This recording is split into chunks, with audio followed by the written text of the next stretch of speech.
goes out to my mother, Beverly K. Jacobs, and to the world. Let them know that we live by faith. We come to you in prayer, and first of all, saying thank you for this day. We ask that you continue to watch over us, strengthen us, guide us, protect us. Give us unto your truth and your knowledge and your wisdom and your understanding as we go into your word. We thank you for everything you're doing for us and everything you have done for us. In the name we pray for your spirit and your holy truth in our lives, that we may be able to understand and perceive and open up our eyes, that we may be able to be revealed your truth, your understanding, as your world knows it. And in your name we pray forever and ever. Hallelujah. All right. This one's going to be called The Weapons of Our Welfare. Weapons of Our Welfare.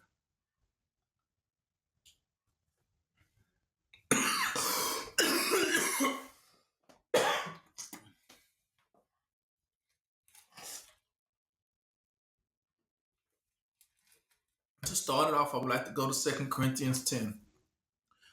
This is one of the most powerful scriptures that we have in the Bible, because this definitely is what they call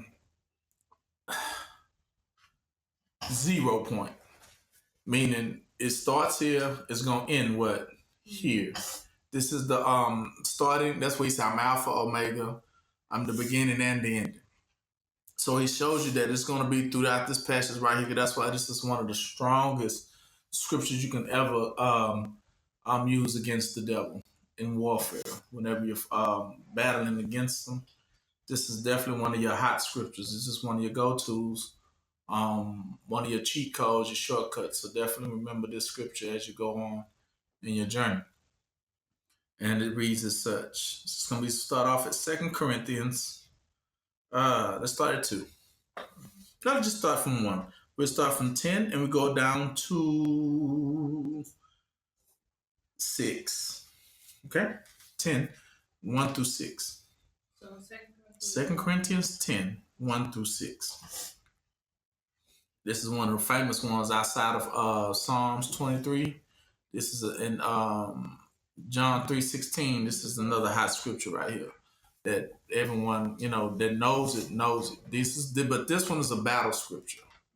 This is one you use for warfare whenever you're dealing with the devil. Another one they use is by your stripes we are healed. That's another battle scripture, because you got to know that you are at warfare with the devil and all his minions. And in order to battle the devil, you got to come correct. You can't come with no other means. So he's giving you the means right here in which you can approach the devil and to be able to defeat a devil in battle. Devils are spiritual. They don't fly by bullets. They don't run by knives. That's not going to scare them or make them go away or at any given time. So only thing that devils respect and honor is the word of Yah, because that's the word in which they are commanded by as well. So when you're dealing with them, you need to know your hot scriptures. And they will test you accordingly to see if you know them. And if you can't be able to utter none of them, you're going to be in a world of trouble. You're going to be in a world of trouble. Because he says you right here, let's read. It says, so now I, Paul, myself, beseech you by the meekness and gentleness of Yahusha, who in presence am base amongst you, but being absent am bold towards you. But I beseech you that I may not be bold when I am present with that confidence, wherewith I think to be bold against some, which think of us as if we walk according to the flesh. So that's what he's saying right off. It's some people out here who twist things and think this is how we operate according to the flesh. So they think when we have to deal with a battle, they think the same go-tos that they have is the same go-tos we have. But it's different. We don't have the same go-tos. And this was Paul is saying that they don't have the same go-tos. You might go to a gun. You might go to call up a friend. You might go to here or there, go to the bank, withdraw some money. I mean, stuff like that. These are our go-tos when we feel like we're in panic mode. they expressing that they don't have those same go-tos when it comes to panic mode for them. So he says it right here.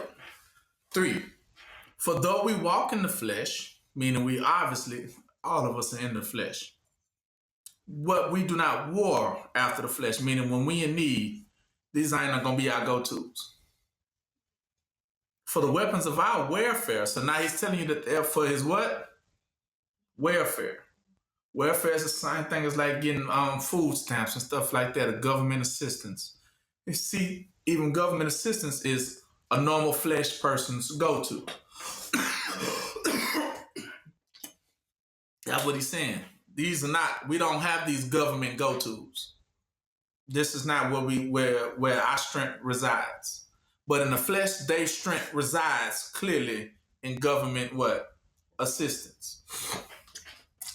Without it, they nothing. Our strength doesn't reside there in government assistance. They give it, they don't. I mean, not saying it's a bad thing to have. But if they ever decide that they want to take it away or in any shape, form, or fashion, then you should have known from day one that's not your what? That wasn't, your go-to. Now think about it. What is your go-to when you're in time of need? Exactly. You have to go to Yah, right? So that's what he was referring to. Yah is your go-to. Yah is that same assistance, but it's not government, right? All right. So he says, for our weapons of our warfare are not carnal, that would mean, but mighty through Yah to the pulling down of strongholds, casting down imaginations, and every high thing that exalts itself against the what? The knowledge of Yah. That is going to be the most key word you're going to see, the knowledge of Yah. Right? The knowledge of Yah is just like going to school, getting a college degree. That's what he's telling you. That his degree is stronger than anybody else's degree you can have. Having an understanding of who? Yah. There's no greater. That's what he says. And so 5 repeats, says it casts down any other person's imagination or degrees. It will cast it down. Meaning their teachings it will not equal up. And bring it into captivity. Also, it will bring whatever you got going on into what? Captivity. Every thought that you even thought to conceive to the what? And let me add a word in there. And bring it into captivity every rebellious thought to the what? Obedience of Yahusha. Exactly. That's how it should read. Because the thought he was referring to had to have been a rebellious thought. To say that he had to bring that into captivity to the obedience of someone. Because the opposite of obedience is what? Disobedience, which is what? Rebellion. So that's what he's saying. To every rebellious thought, it will bring you to the code of what? Obedience. Meaning for every tongue on what? Confess, and every knee on what? Bow. So that's what he's telling you. It's going to bring you into the obedience, whether you like it or what? Or not. Right? And it says in 6, and having in that person a readiness to revenge all what? You're right. What? Obedience. So rebellion. When your obedience is what? Fulfilled. So he's telling you first, there's no way you can go after them until you had to what? Submit, right?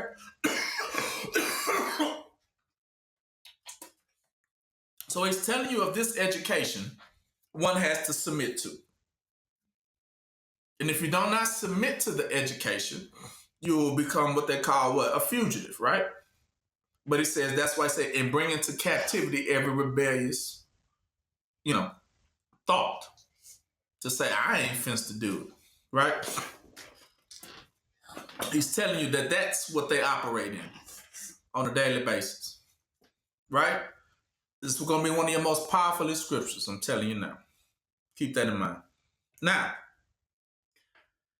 the reason why this lesson will be like it is because I want y'all to come into a greater understanding. It is about education. And those that are Yah will be very educated.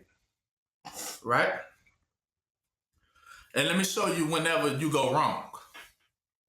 And let me show you who has went wrong. Right?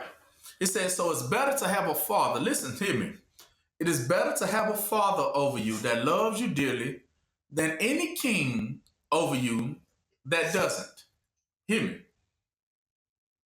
Because the king is only concentrated on what? Sacrifices and selfish means and what they want. But a father is different. A father is about nurturing the child. It is about making sure that you have what you need.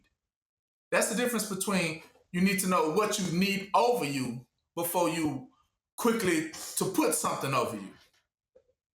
Now we know it's better to have a heavenly parent over us than to have any king or queen over us. Because why? Exactly. Kings and queens only care for what? Themselves. And they only going to get the people to be focused on what they want. So it's better to have a heavenly parent over you. That's why back in our days, we didn't have kings or queens over us. This is a new age thing. Presidents and stuff. Because he's telling you now, you put these things over you, they're not going to be concerned about your what? Welfare. You getting it? That's why we don't go to those means. Because if you go to them for assistance, best believe they might squeeze out something, but it's gonna cost you dearly for the little bit they give you, which we already know that's how they do it, right? And then you have to make these deals with them, and then the deal definitely ain't gonna be for your good, right?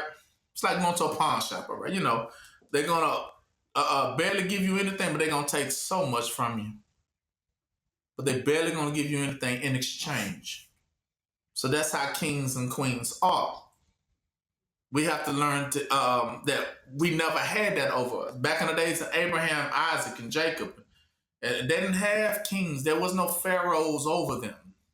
Never was there a pharaoh over them. There never was there a king over them. Never. But Esau created kings in his days and age. They call them dukes. So they definitely had those. But we didn't. We only had who? Yeah. Because like I told you, it's better to have a parent over you than a what over you. You're going to understand it. Because parents, the thing about parents, they actually care for you. They take care of you. They seek out what you need, just like any good parent does. They're concerned with your growth. They're patient with you. They're long-suffering with you.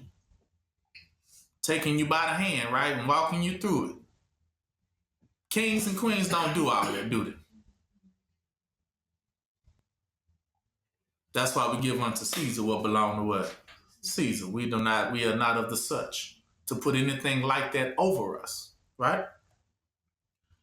Now, another thing you got to understand too, another point we're going to touch is that as in the days of giants and floods, Yah has proven this one thing.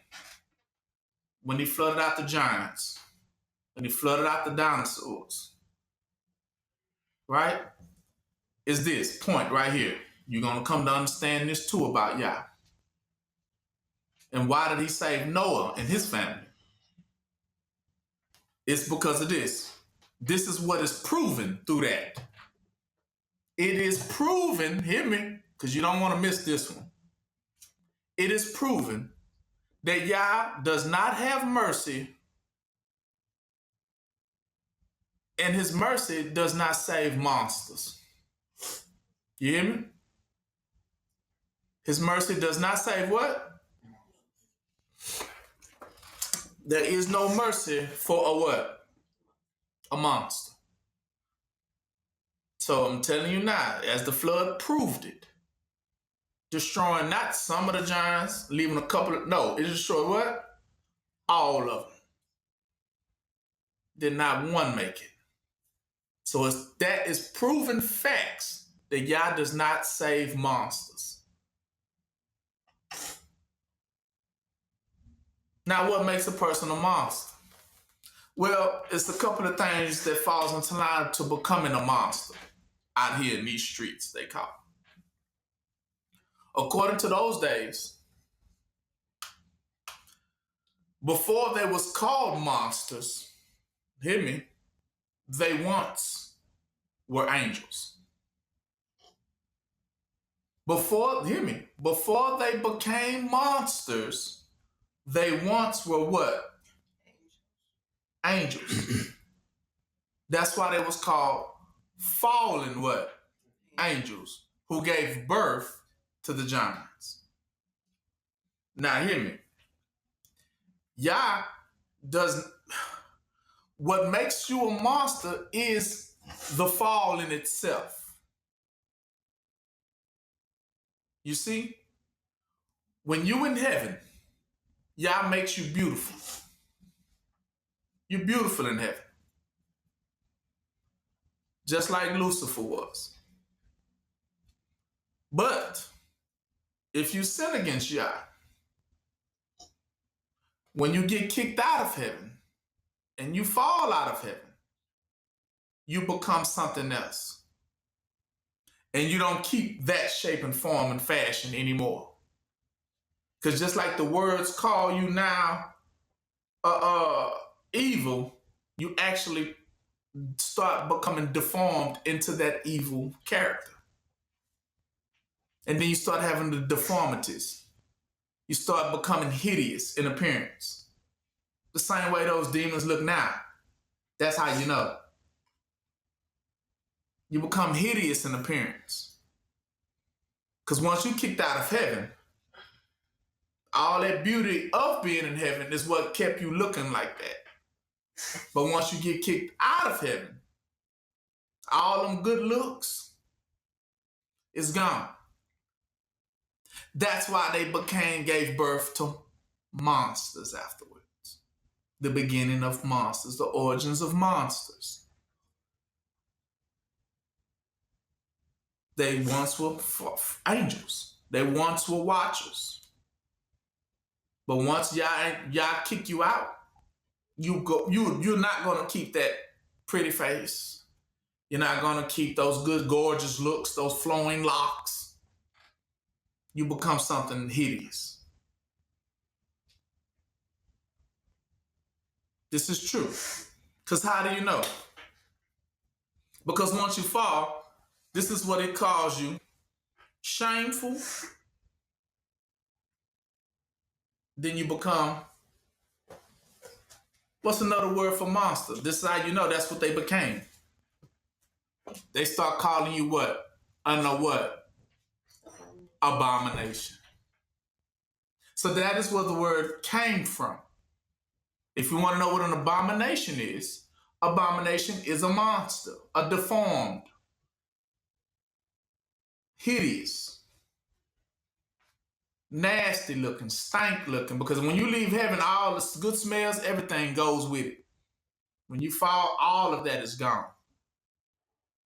Yeah, because you just imagine what they look like once they fell out of heaven. Everything they start getting boils and bubbling over and stuff. It's just a mess. Skin gets the melting off of them. They become warped in appearance. Monstrosities, they will call them. Now, these things now in the Bible, they sum them up by calling these things now abominations. Right? Look at that abomination. So when they say something is an abomination, that tells you, number one, that it fell from what? And it became a what? A monster. Okay. Now,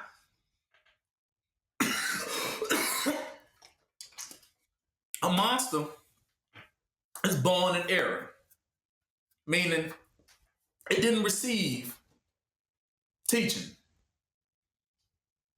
And it rejected the what? And once you reject the teaching, you're cast away as what? Abominable. That's how it starts. Anytime you reject Yah, you are cast away as what? And you become now what? Exactly. Terrorizing them streets. You're going to learn some things today that you didn't know. So, this is the thing where we fall in it. And not only did it fall and become a monster, but something that is born in error, it rejected what they consider light. And once you reject light, you fall to the darkness. The darkness is where they become hideous at. You reject it. Once you reject knowledge is where you fall. That's why he says, the knowledge of Yah is where people fall at. He said, my people are died from a lack of what? Exactly. So you ever wonder why people be out here looking deformed and crazy looking? Yeah, a lot of them has rejected the what? The truth. That's why. Mm-hmm. Anything, all these creepy crawlies and stuff like that. Or better yet, how they was calling it in the what's name, they said freaks come out at what? Exactly. Because these are the most abominablest ones. They come out at night. Howling at the what? Howling at the moon. That's how you know. Now, it's crazy.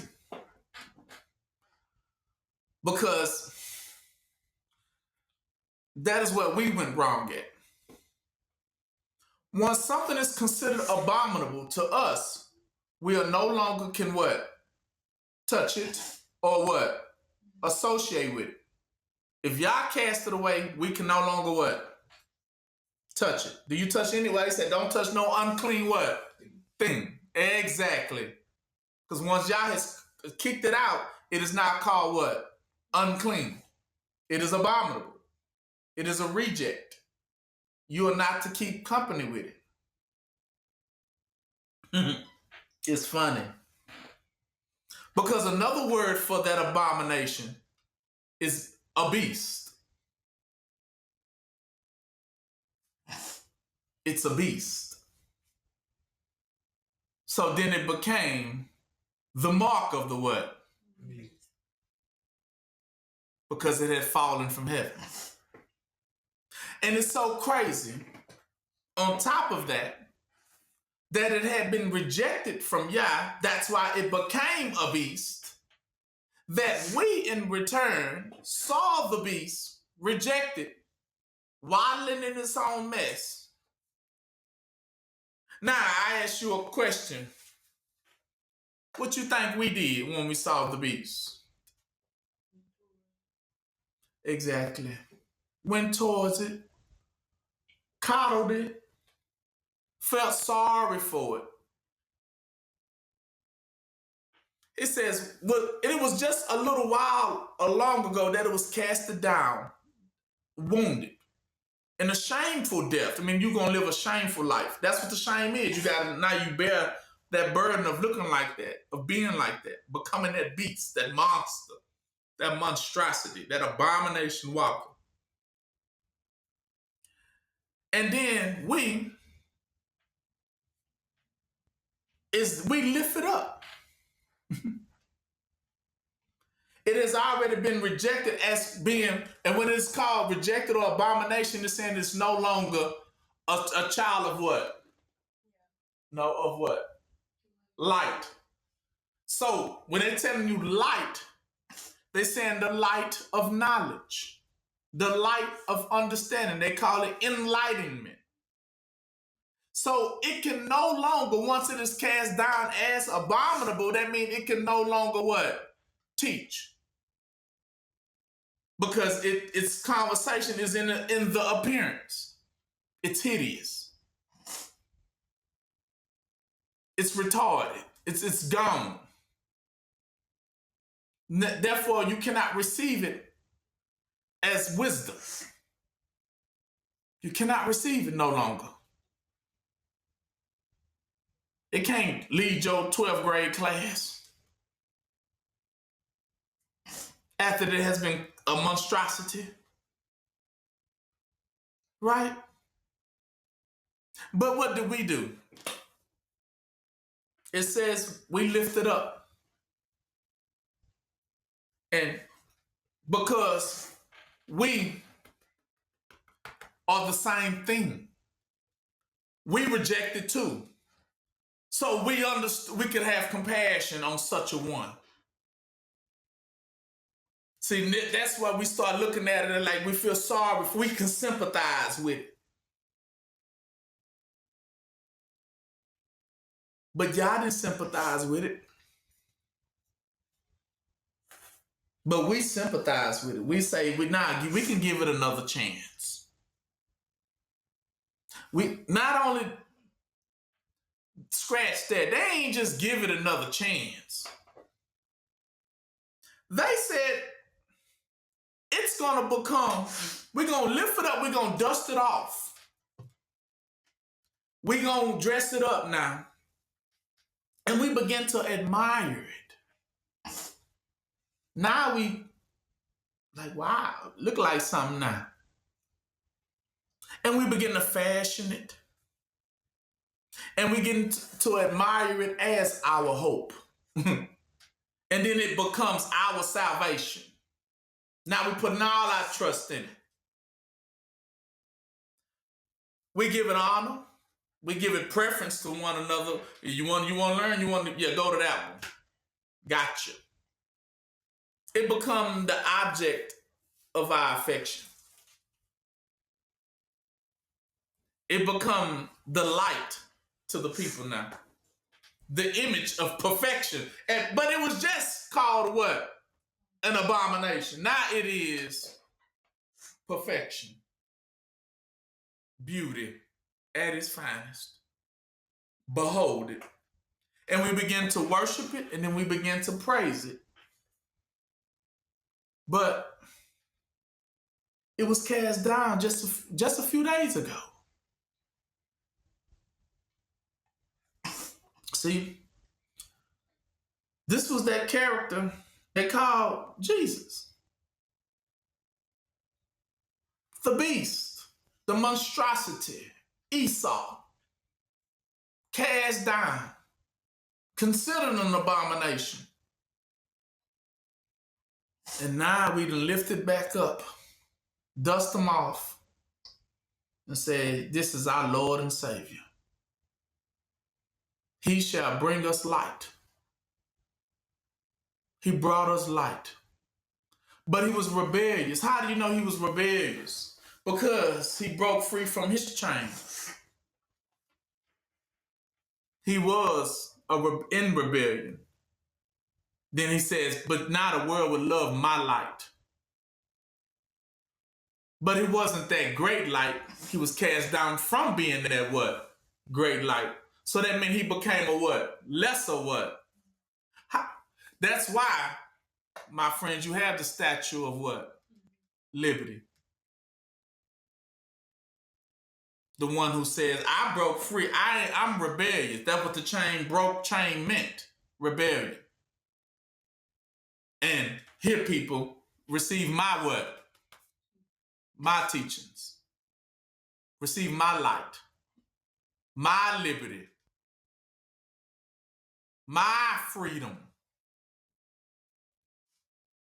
And we lift it up and put it on the pedestal and say, yeah.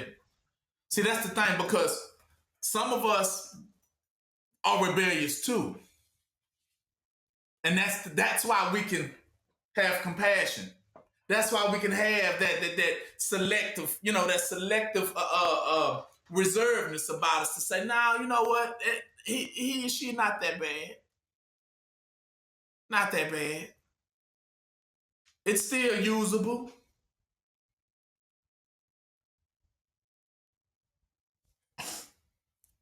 But I'm going to tell you, when you try to raise it up, what happened?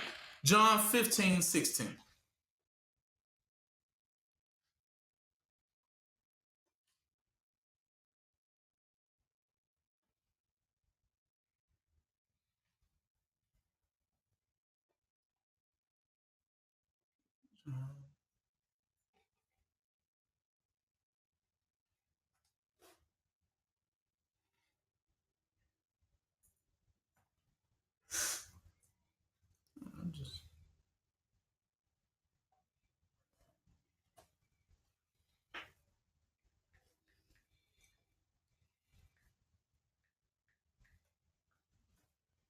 Luke 16:15. That's crazy. Luke 16? Yeah. I don't know how I switched to John. You there?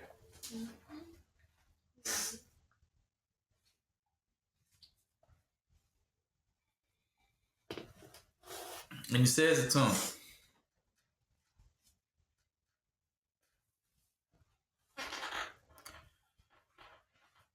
You are they which justify yourselves before men. That would mean you make excuses. You justify. You excuse. But y'all know of your hearts. See, that's the thing. That's why a lot of us can receive the devil. A lot of us can receive the mark of the word. Because we one and the same. That's what he's saying. We can receive it because we just like it. That was what they admired about it. They said it's just like me. It's just like me. Let that be our Lord and Savior then. I'm just like that. That's why I can have compassion on such a one that's like that. That's why I can always excuse what they do and write it off. Because I'm just like that.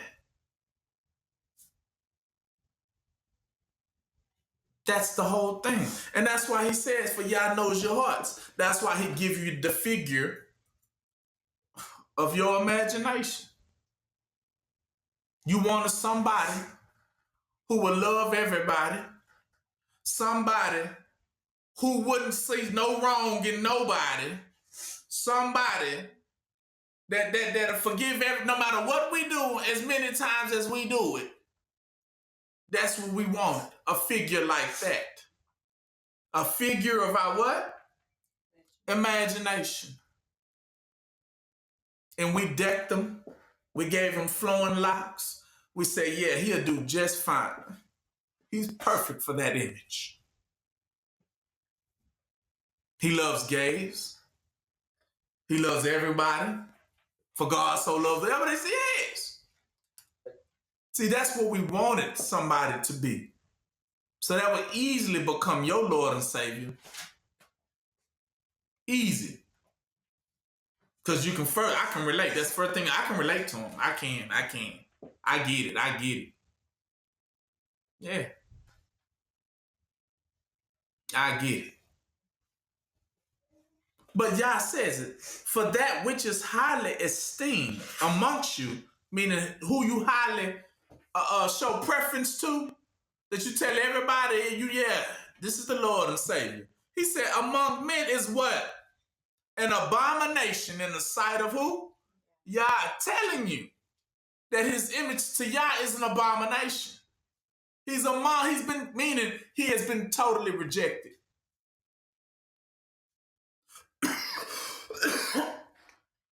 How can he then save you? When he's not even going to be what? Saved. Because remember, Yah is not in the business of saving what? Monsters. An abomination is a monster. Yah is not going to save it. So you look like a fool trying to serve it. Now, whenever it comes to abomination, the beauty meant this. It's the opposite of beauty. Now, what is beauty, my friends? Beauty is the beauty of knowing, receiving, and having the knowledge, wisdom, and understanding of who? Yah. That is beauty. And it is monstrosity to rebel against all three of those and do you.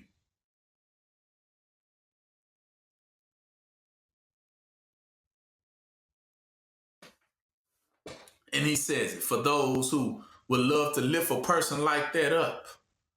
Like how they freed Barnabas. He said, now Barnabas is a murderer, a thief, a killer. And y'all gonna still lift him up. And they said, yes, give us Barnabas, but crucify Yahusha. That's what he's saying. You pick these people who you know have been cast down in abomination. These are monsters on these streets. But you receive him into your home gladly.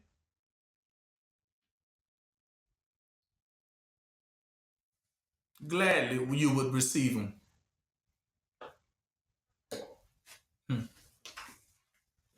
Now,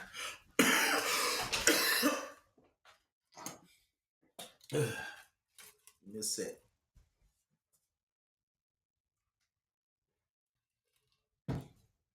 Now these fallen monsters, you say, well, why y'all just didn't do away with these monsters then? No, why you just didn't do away with them then? Well, do you have an answer? Let's see. Why he didn't do away with it? Because, he tried to gather the people just like him, right? To gather his own, right? The separation between, his haters and the elite. Well, yes, because he would use these specific elements to facilitate separating, like you said, the sheep from the tares.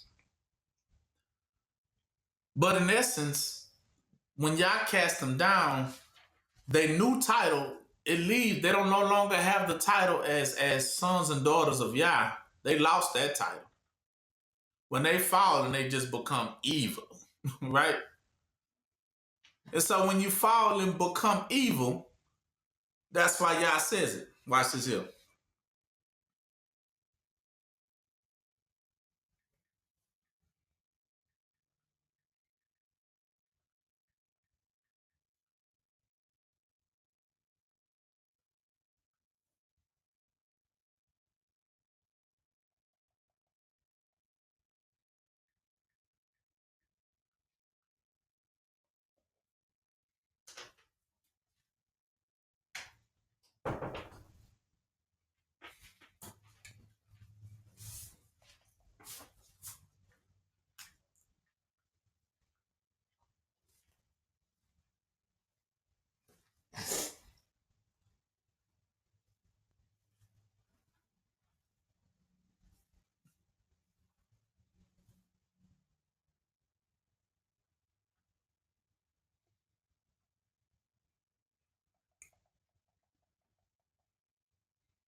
Go to Isaiah 45 and 7.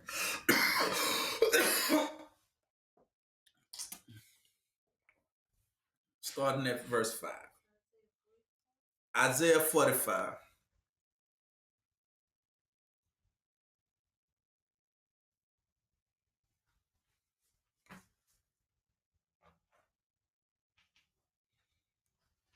Let's start at 4. I love it.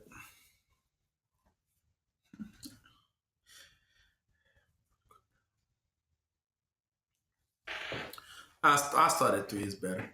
It says, Yah says in Isaiah 45, 3, and I will give thee the treasures of darkness and hidden riches of secret places, that you may know us that I, the Lord, which called thee by name, am the God of Israel. For Jacob my servant's sake, and Israel my elect, so that you know who the elect are, I have even called thee by thy name, and I have surnamed thee. though thou hast not known me. I am the Lord, and there is none else. There is no God besides me. I girded thee, though thou hast not known me, that they may know from the rising of the sun from the west, and there is none besides me. I am the Lord, and there is none else. Listen, I formed the light and created what?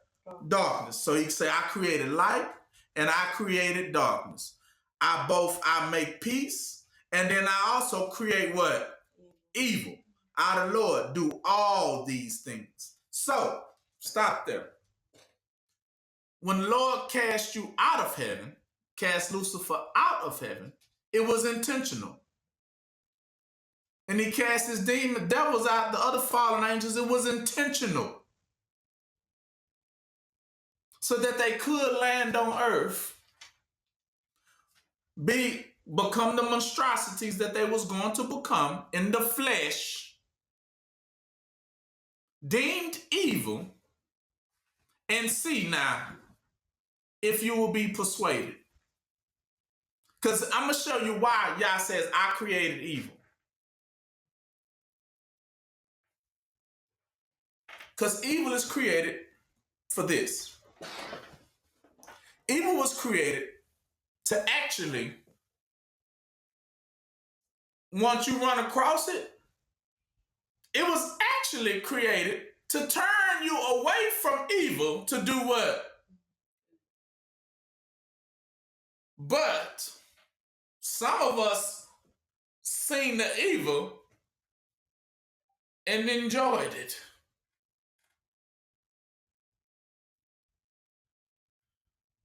Pacified it. Felt sorry for it. But Yah said, I created evil so that you will see the difference and understand the difference between good and what? And then to withdraw from what? And go to what? That's why I said I created both.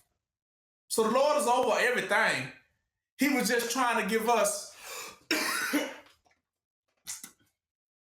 free will. It's just free will. Y'all wanted to see with all these different evil personalities that are out there, which one would you gravitate to? But the goal, evil was never created for Israel. He's telling Israel, I didn't create evil for Jacob to go to evil and then join forces and make a friendship and a covenant with the evil. But to call it what? Evil. And touch no what? Unclean thing. It was to make he wanted them to do you wrong so that you would lead me not into temptation, but deliver me from what? See, once they did me wrong. It's not for me to, well, you know what? That felt pretty good. Let me see if I can we be friends? And the evil looking at you like,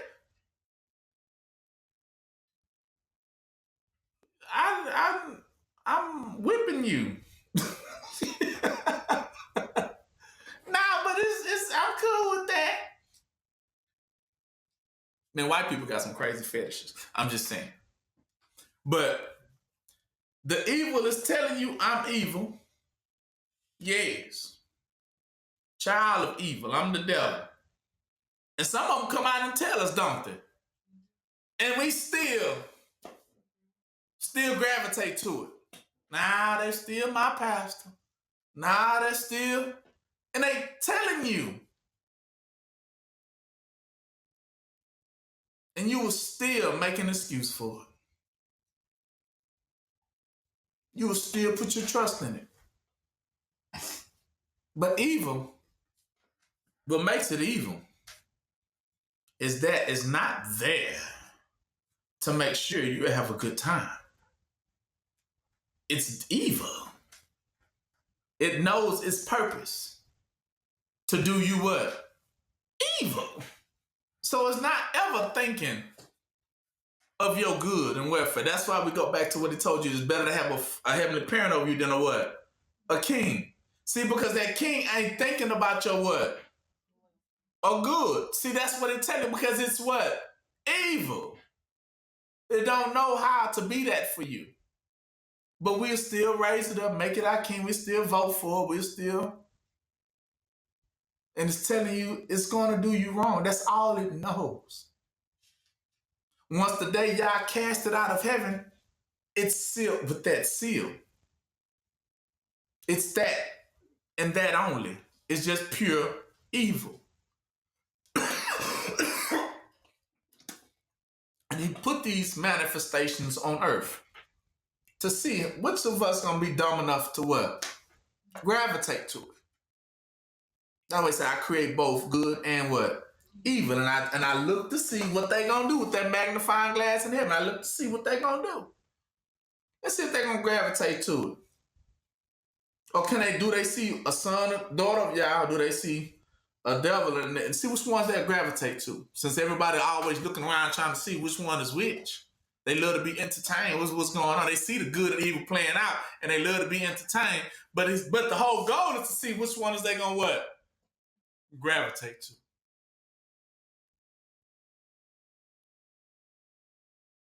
Just to see. Because captivity will be led what? Captive.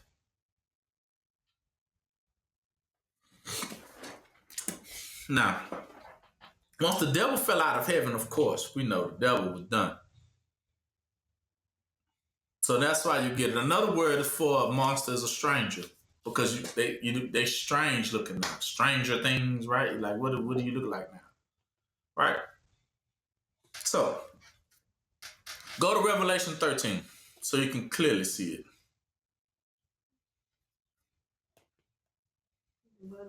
Revelation 13.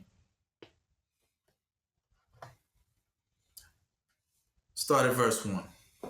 He says, and I stood upon the sand of the sea, and I saw a beast. See, there you go. I saw this beast.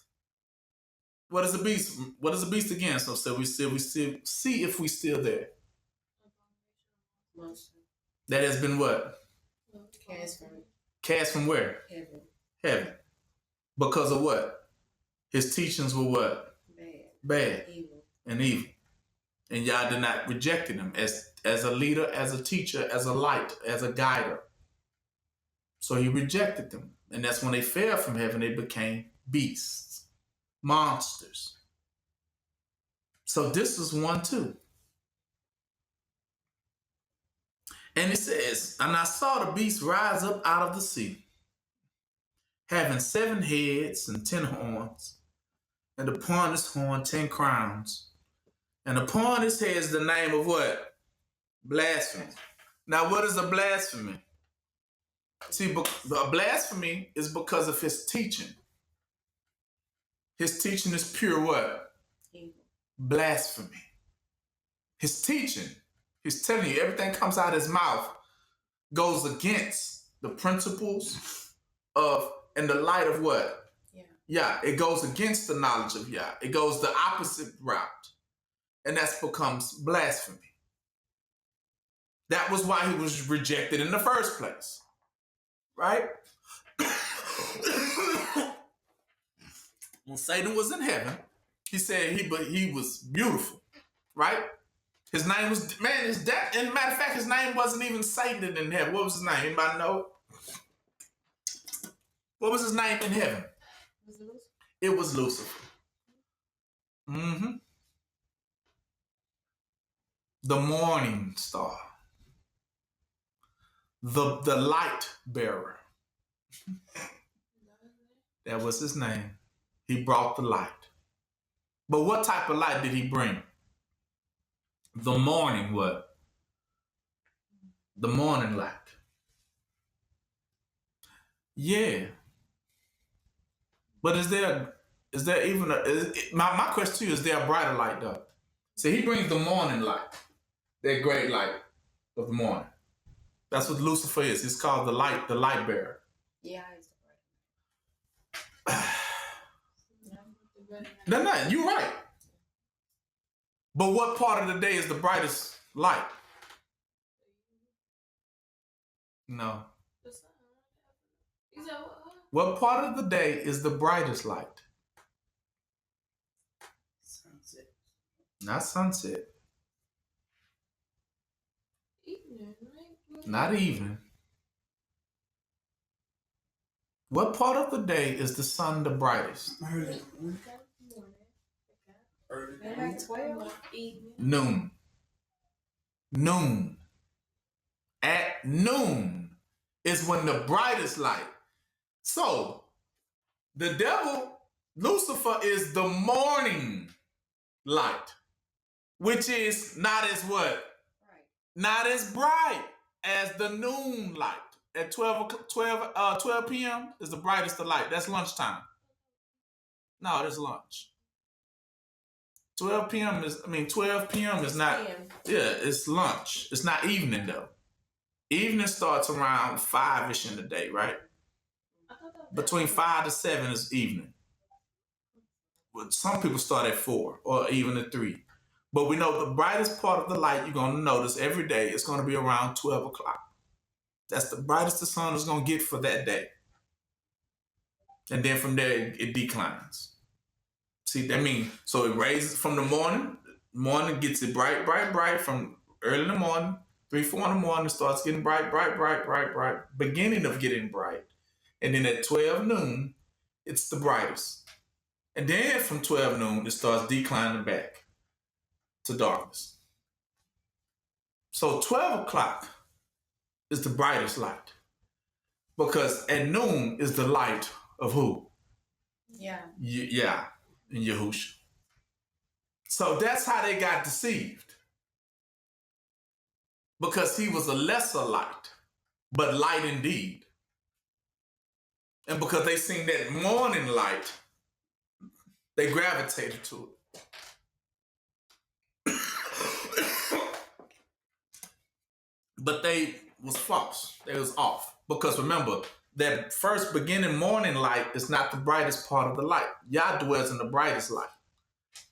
The brightest. So he was not the brightest mind in heaven. That was what they were saying. The devil thought he was, because he was the devil got confused, or Lucifer got confused because he was the beginning of what? Light. But he was not the fullness of what? Light. That's where he was the error at.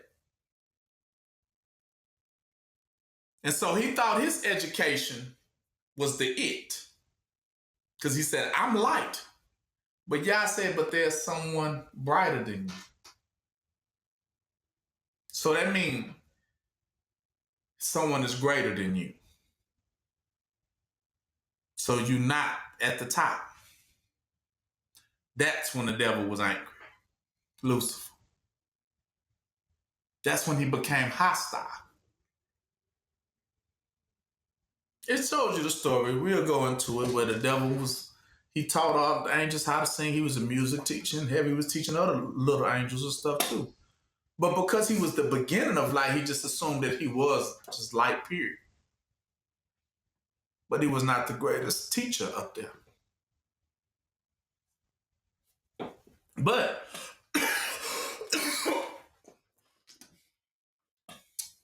according to on earth as it is in heaven,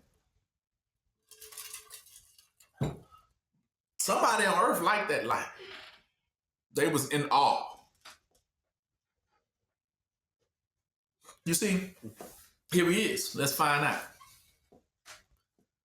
And he said he stood and saw the beast rise about the sea having 7 horns. And he spit blasphemy out of his mouth. Name of blasphemy. And the beast, which I saw, was like unto a leopard, and his feet was as the feet of a bear.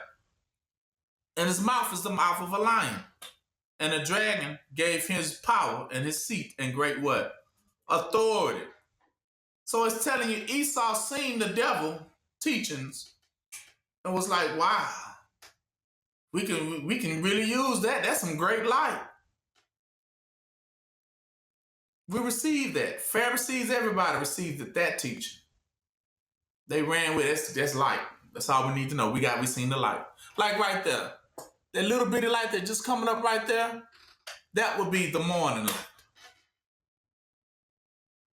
But it's not the greatest light, because when the big light is out, it's daytime, ain't it? And it lightens up everything. That's the difference. See, he was just the beginning of light. But it's small. In contrast. And so the beast, 3, and I saw one of his heads as it was what? Wounded to what? To death. Who wounded him? Yah. Yeah, he was wounded, meaning because y'all cast him down, say, your teaching ain't about nothing. Get out of here. Your teachings ain't about what?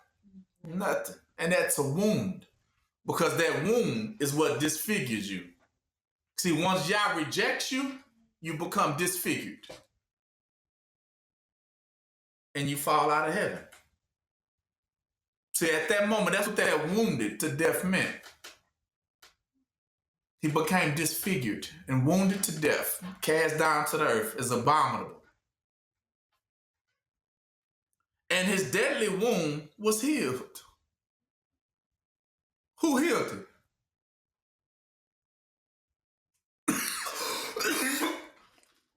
Esau.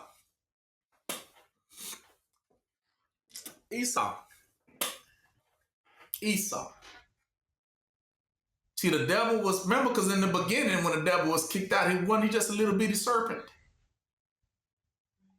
Right? We're already rejected. It's just a little piece of little squirmy little snake. But in the last days, how does he come back and appear as such a big, great dragon? Because somebody nurtured it. Somebody still gave it milk. Somebody still fed it. Took it in their house, kept it, took good care of it. See, that was Esau. And then, after they healed it, all the world what? Wandered after the beast. See, there you go. Now it's the light of the earth. It's the light of the world. That would mean they wandered at it like, wow, this is our Lord and what? He's going to save the whole world. But this thing was rejected by Yah. These teachings were what? Rejected. Not to be used, not to be received. It wasn't good for our what? Warefare, was it? But Esau said, we're going to use that. We're going to use it.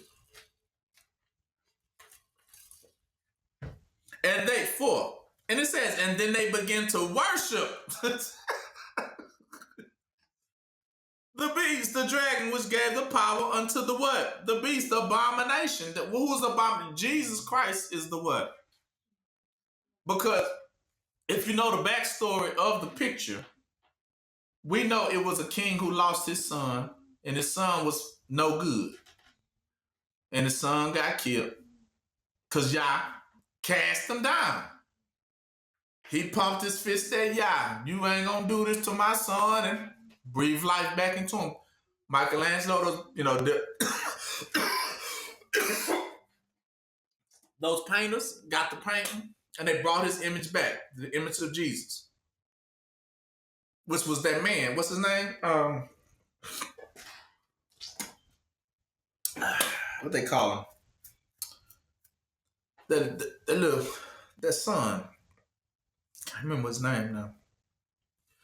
But yeah, they put him as the savior and called him Jesus. Caesar Borgia. There you go. A corrupt man. And they made him into the image. See, that means somebody that's already been casted down by Yah. They rose him back up and say, no, this one's going to be now our what?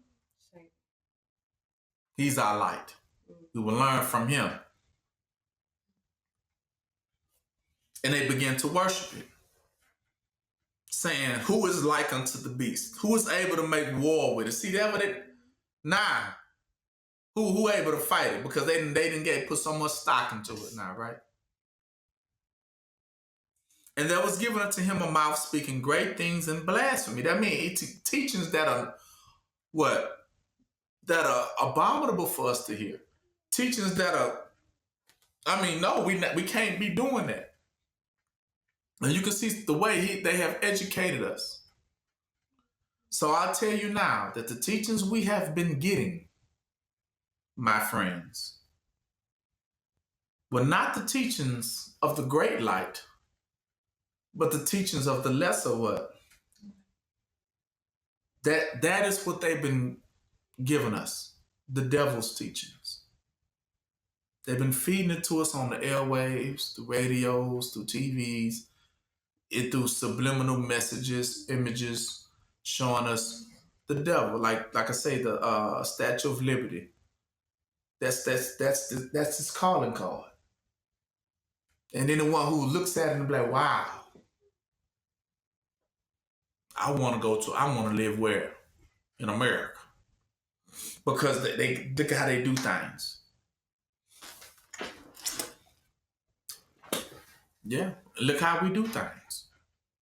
But now you come to find out all those teachings was the devil's teachings. Was not the Lord's teachings at all. Matter of fact, they rejected the Lord when they asked for a king. Because those are the devil's teachings. To have a king in place. To have a president in place. It's not the Lord's teachings at all. So everything we've been force-fed over our years were devil's teachings. And they admit it. They classrooms, they admit it. Their technology, all that came from what? From who? The devil. Listen, your food, where it came from? That processed stuff? Yes. See, all of their technology, because Esau didn't have no teaching, no technology. He needed some technology to be able to stand in it. So he had to go somewhere, so he chose to go to the devil. And take Lucifer's teachings and feed it to the world. That's why we on the moon calendar, not the sun, because like I said, he wants the lesser of everything. We get the lesser light stuff. That's why the education is bad. The medical stuff world is bad. The industries are bad. The religion is bad. Everything because it was the devil's teachings, Lucifer's teachings. That is what they worship. That is who they. We say they call it the beast. And remember, they finna initiate the mark of the word, letting you know that it's an abominable teaching. The beast represents what? The abomination. What was already an abomination is anything that has been rejected and cast down by Yah. That is what abomination meant from day one. And I told you that Yah does not spare abominations. He does not spare monsters. No deformity will Yah receive. That's why I say children born in error. He does not receive. So, I tell you now, when you see a bad teaching, you better not be like-minded and say, I receive it. I can receive it. Because you're going to bear their shame.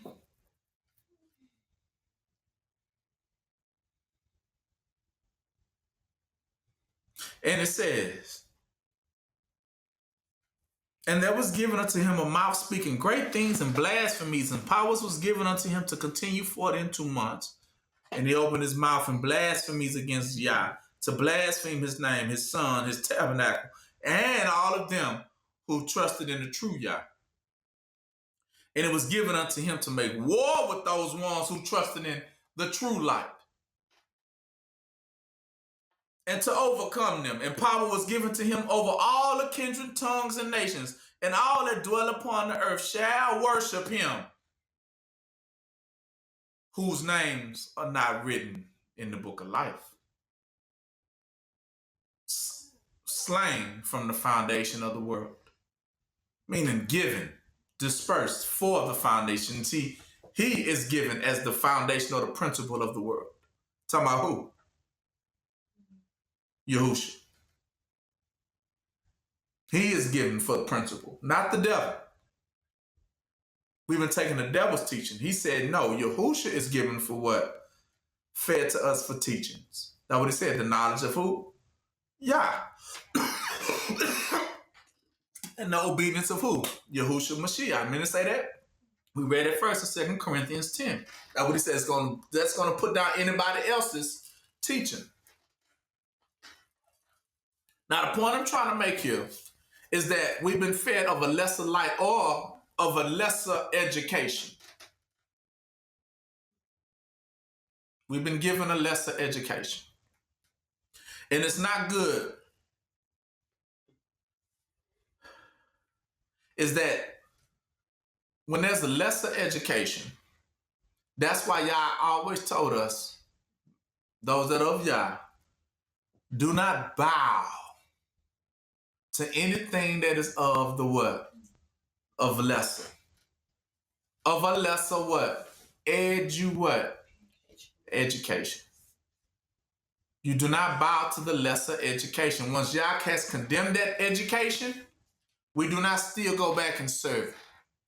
That is called spiritual adultery and fornication.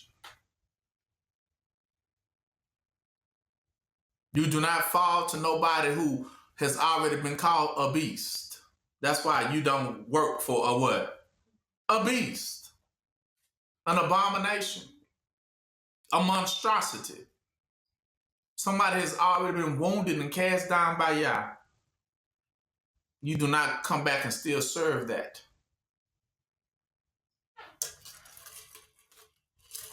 But some of us don't understand it. We gravitate to stuff like that. So, go to Luke 11.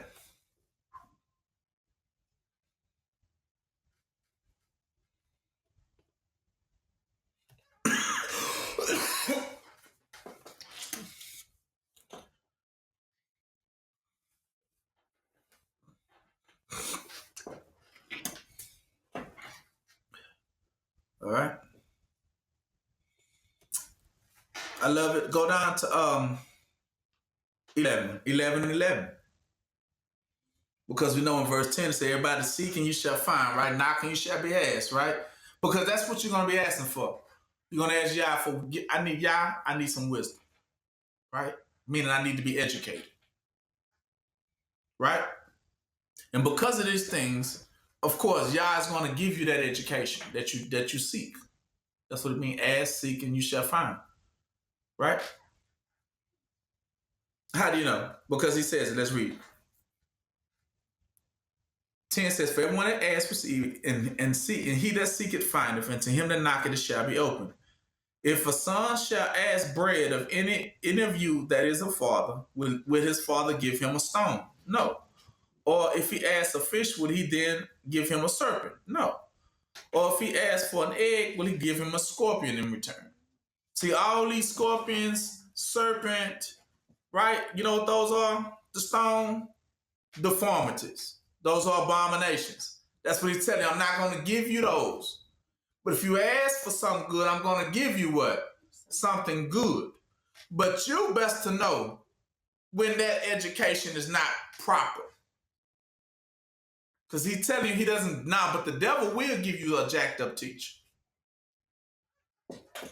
He says, so if you then, being evil, know how to give good gift unto your children, how much more shall our heavenly parents give the Holy Spirit, see, to them that ask. You see? Because it takes that spirit to understand what is education. Because the spirit is full of what? Because it's the spirit of who? And who? And wisdom. Remember that. See, she has it all on lock. So that's what he's telling you. If you would have prayed, they would have gave you her. And you wouldn't have got caught up by them. True education. But you have to be willing to receive true education. That's why I say you should know the truth, and the truth shall make you what? Free. Exactly. See, the truth, that education would have made you free. But this is how you know if it's a miseducation. Fallen. Go back to him for a second. The fallen. Since they are the fallen are all around you. Put it together. The fallen are all around you. They fell where they had to fall somewhere. So they here right amongst you as teachers and preachers and pastors. And yes, they're all around you. So the goal is, how do you know the difference then? He said, because the truth shall make you what? That's how you know.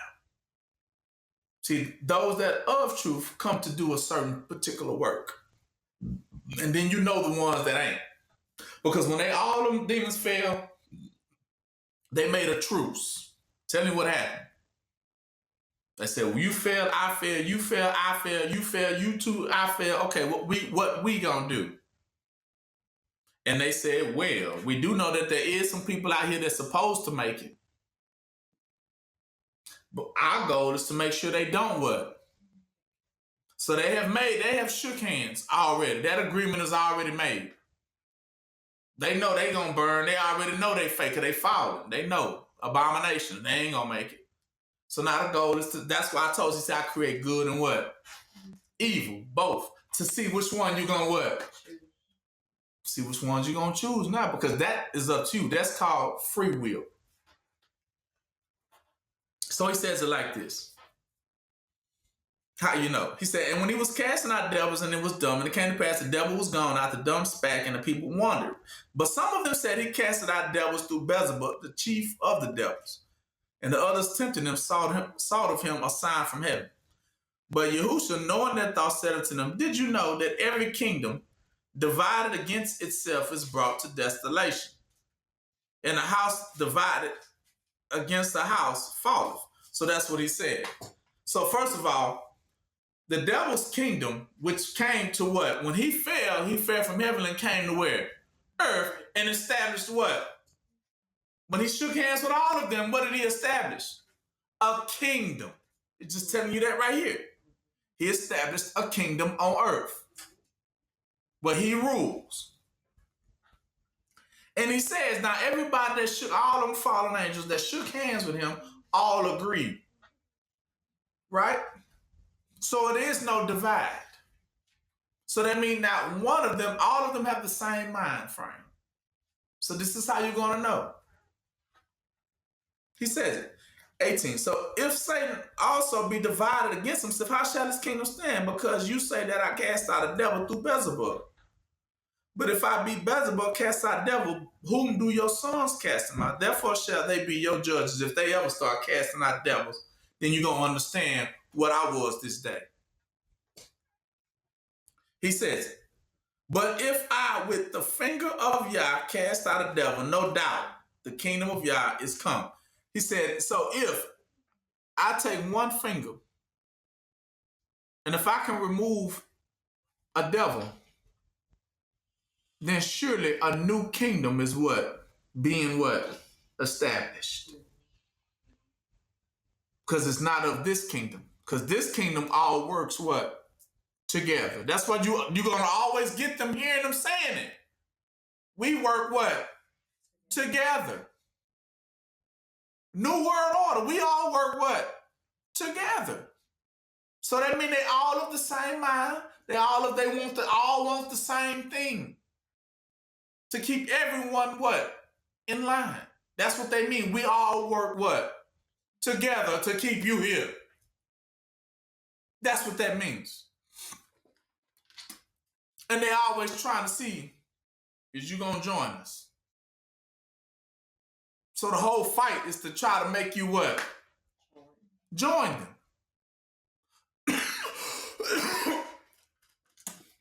But they clear on who they are because they telling you. So he says about that finger, that's how you're going to catch it. It's going to be that finger. Watch this here. He says, 21, so you can get some understanding. It says, so when a strong man armed keepeth his palace, his goods are in peace. Meaning when he's strong, there's no breakage, everything is in peace. Goods represent that milk. I was talking about the milk the other day, about spoiled milk, but this kind of goes into that. But when a strong man, then he shall come upon him and overcome him. But when a stronger, see? When a stronger. Now, all of them, because they work together, meaning they have one mind. So, we know the mind means one education. They have one degree. That degree says we all stick together and not one of us leaves. But the truth says what? The truth shall what? Set you free. So, but they are against that notion altogether. No. We all here together. For God love all of us. Ain't nobody leaves. You're going to start seeing that one educated thought that they all have is consistent with all of them. That's what they always try to tell you. You have to join us. You have to do what we do. You got to get in line. Stand like we stand. Do as we do. Because they all have the same mind. He said, but when something stronger comes in, meaning him who has a stronger what? Education. Then he shall come upon him and overcome him, because that degree is going to be of a higher what? Degree. He taketh from him all his armor, see, wherein he trusted, and divided his spoils. That's called spoiled milk at that point. You lose what? Everything. And all your captives go free. 23. He that is, see, and now he says, so he that is not as me is what? Against me. And he that gathereth not from these people, they are scattering them to these what? People. With the unclean, let's skip down, go down. 27. And so, and it came to pass as he spake these things, a certain woman of the company lifted up her voice and said unto him, blessed is the womb that bare thee, and the paps which have given you suck. Talking about, not to be vulgar, but he's talking about mother's milk. Right? When the mother feeds her baby, milk. But Yahusha gave her the most coolest answer. He said, yeah, rather, blessed are they that hear the word of Yah and keep it. And when the people were gathered thick together, he began to say, this evil generation, they seek a sign, and there shall be no sign be given to it, but the sign of Jonah the prophet. Now, we say evil generation because they want to seek a sign of, the sign is this, it's a question. Why we can't just continue doing it like this? And show us something, show me more, and then we might think about releasing some of these prisoners. But you got to show us that Yah is really with you, even though if they see Yah, what they gonna do?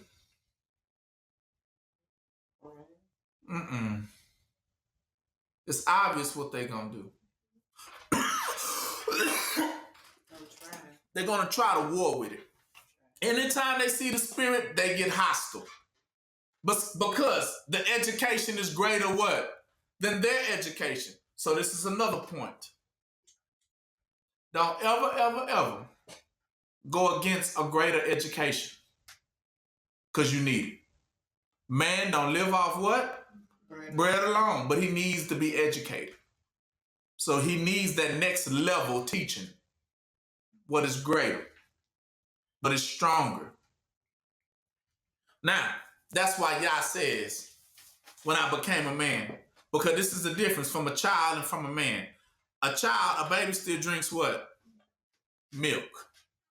But once you grow up, you get off the milk and you start eating what? Solid foods. So he's referring right here, he's telling you, that's why he said when a woman talking about the paps and the mother's milk, he can't, because he knew what she was trying to tell him. You still under that mother's milk. Blessed is somebody who's still drinking mother's milk. He's like, I'm not under mother's milk.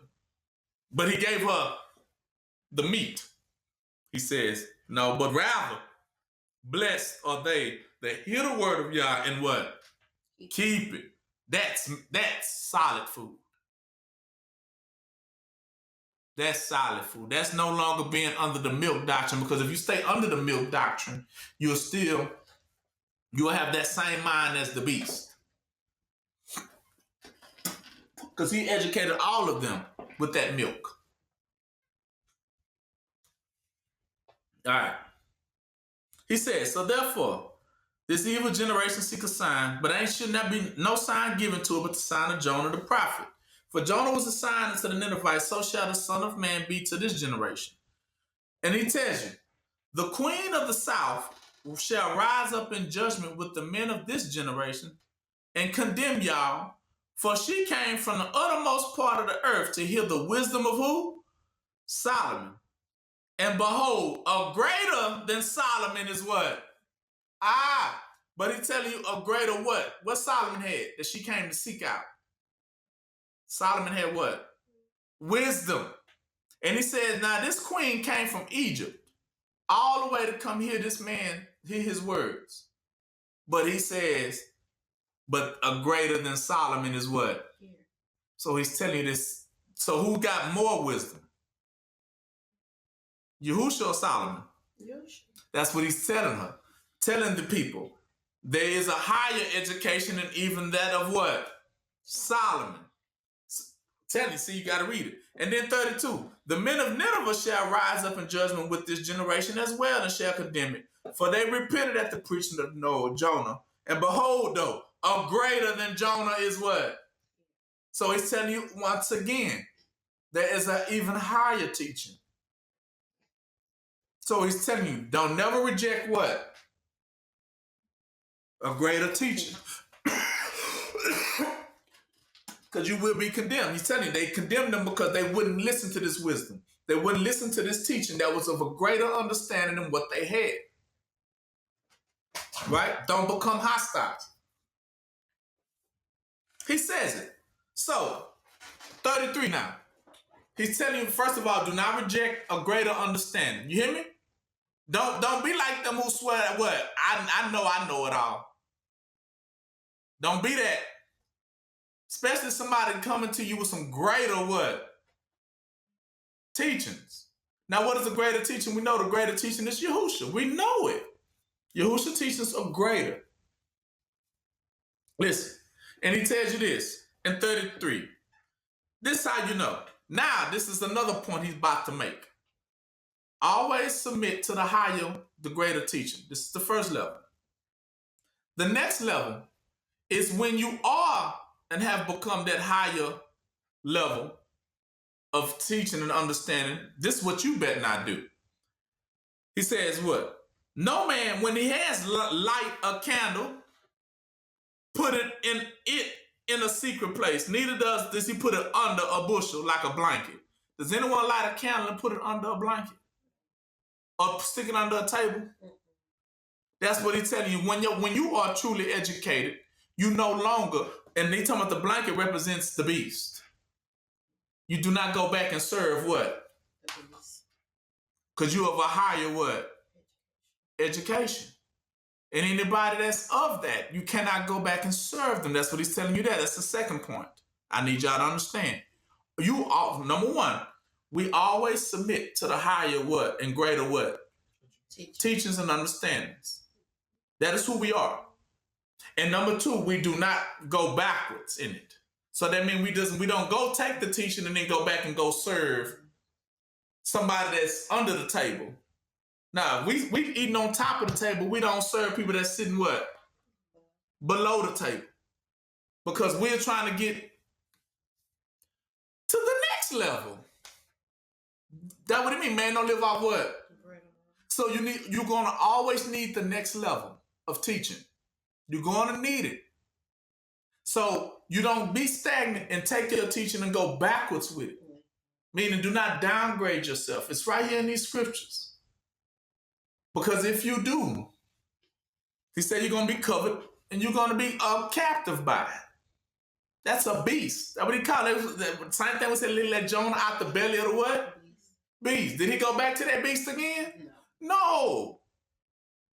But he stood on top, on dry land, was preaching, teaching what? Those that was going to repent. That we say, because those that heard him, they repented at the teachings of who? Jonah. Because Jonah was of a greater what? Education at that point. And they received it. And he went preaching to those that was going to what? Receive it. That we said in 32, it says, Jonah, and the men of Nineveh shall rise up in judgment with this generation and shall condemn it, for they repented at the preaching of who? Jonah. This is after he came out the belly of the beast. And behold, a greater than Jonah, what? Is here. So no man lights a candle and put it back under a dark place, right? No, but on a candlestick, that they which come in may see the what? The light, see his what? Understanding and wisdom and knowledge, right? To see it. So that they can repent too and receive it. And the light of the body is the eye. He's going to give you another great point. Therefore, when the eye is single, this is how you're going to have light. He's telling you now, it has to be what? The eye has to be what?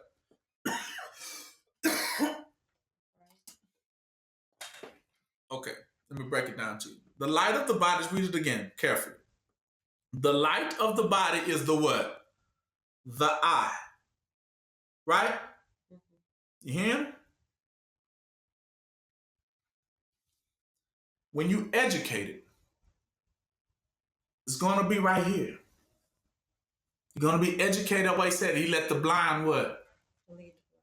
Let the blind see. He allowed the blind to what? See. See, when you are educated, you begin to what? See. This is when you begin to say, I see. Or I under what? I understand. Things that I can do and things that I cannot do. That is of a higher understanding. Now, once you understand that the devil has a lower level under light, but your goal, is to give you a greater teaching. He said, those who are stronger receive a greater teaching. And then when they receive that greater teaching, it's going to be apparent in their eyes. Meaning, how do they look at people after that? So you're going to know how they look at people after that by who they go serve afterwards. That's what he's trying to say. Now, when your eye is single, it can't be, he said either it's single or it's what? Divided. It's divided. It's either supposed to be one, but it's never supposed to be what? Many. So that means you can only have one thought, not many thoughts. Because many thoughts happen when you got many things to think about. Because you got many things on your mind that you look to do. But those that are educated have one mind. The mind is to understand first, who do we fear? Always fear the one who has the greater what? Education. And never fear the one who has what? The lesser education. No matter how many threats they burst out their mouth, no matter how many blasphemies. Because you know better. Because you're going to live literally by the greater understanding. And you was never going to live by the lesser one anyway. So know who to fear. Right? Think about it. He says man don't live by what? So it's going to be that education that's going to get you to the next level. So that you need. You can cast off what the other person talking about. That's what he said. One thing that conversation, the devil's conversation cannot do is give you what? Life. That's how you're going to know them. They can't. They can't tell you nothing that's going to give you that freedom.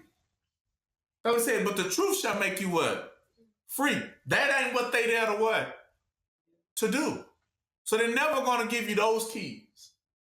They ain't finna give you none of that conversation. And that's how you would know them. Oh, you just like the rest. You want the same thing. You just want to keep me here. Watch this here. So the I has to be single. And then if the I is single, meaning, first of all, knowing single means that you know who you are in this one. You know who to fear in this one. You know who not to fear what? In this one. You know who to serve in this one. And you know who not to serve what? In this one. Therefore, you're not divided. Because he said you can't serve how many masters? Then that's called divided. And he said, what was the other one he told you that you couldn't serve? Did he say call it mammon? Ain't that a beast? He told you can't serve Yah and the beast at the same time. They're going to tug and pull at you. They're going to make that. We say Yah down there looking to see which one you're going to serve. So you can't be divided on who you're going to serve. You got to know it within your heart. That's to be single. Another part of being single, the full cup, I can't give you peace. That's half. Now, the flip side of that coin, too, is to say that you have full light. When you have full light, you can educate because you have this one thought in you. The thought is this: I'm not looking to rule over you. I'm just here to what? Assist and help. That's it. If you ain't got that thought in you, you ain't single because you divided. Because you're looking for other stuff you really want to what? To do. But now, you know what? I really kind of want you to do this and do that and do this and do that and do this. And if you got all them extra thoughts, you are divided within yourself. You are divided really just means two-faced. You have how many faces? That's why he says don't be divided. Talking about face-wise. You double-minded. You have two faces. That's what the form hypocrite came from. You have two faces. You have one face when you're around me, you have another face what? When you ain't around me. Do not be two-faced. You serve Yah, not two. You gotta have that one say, only Yah I what? And I fear. Because that's the one who gives me my daily what? Bread. See? Daily bread comes from Yah, not man. I need to always know every day what Yah needs for me to do. Not worrying about what somebody else got to say and what they want. And don't get caught up in that. You can't be divided in that thought. See, this is the thing. We say we love the Lord, but then when we see the beast, we have compassion. But you know what? We can forgive him. Man, he ain't that bad. But it's an abomination. Come here, abomination. It's going to be all right. It's going to be all right. I got you now. You need anything? A popsicle, something? A Big Mac, some fries? Look at kids' meal. Gonna make everything all right. Snow cone. And if you feed it, it's gonna grow, ain't it? And it's gonna eat you alive. So you're supposed to let that abomination what? Go. And what he means in the two-faced it is, and don't you become a what? An abomination out there. Because the twisted thought that they became an abomination was the twisted thought that they wanted people to serve them.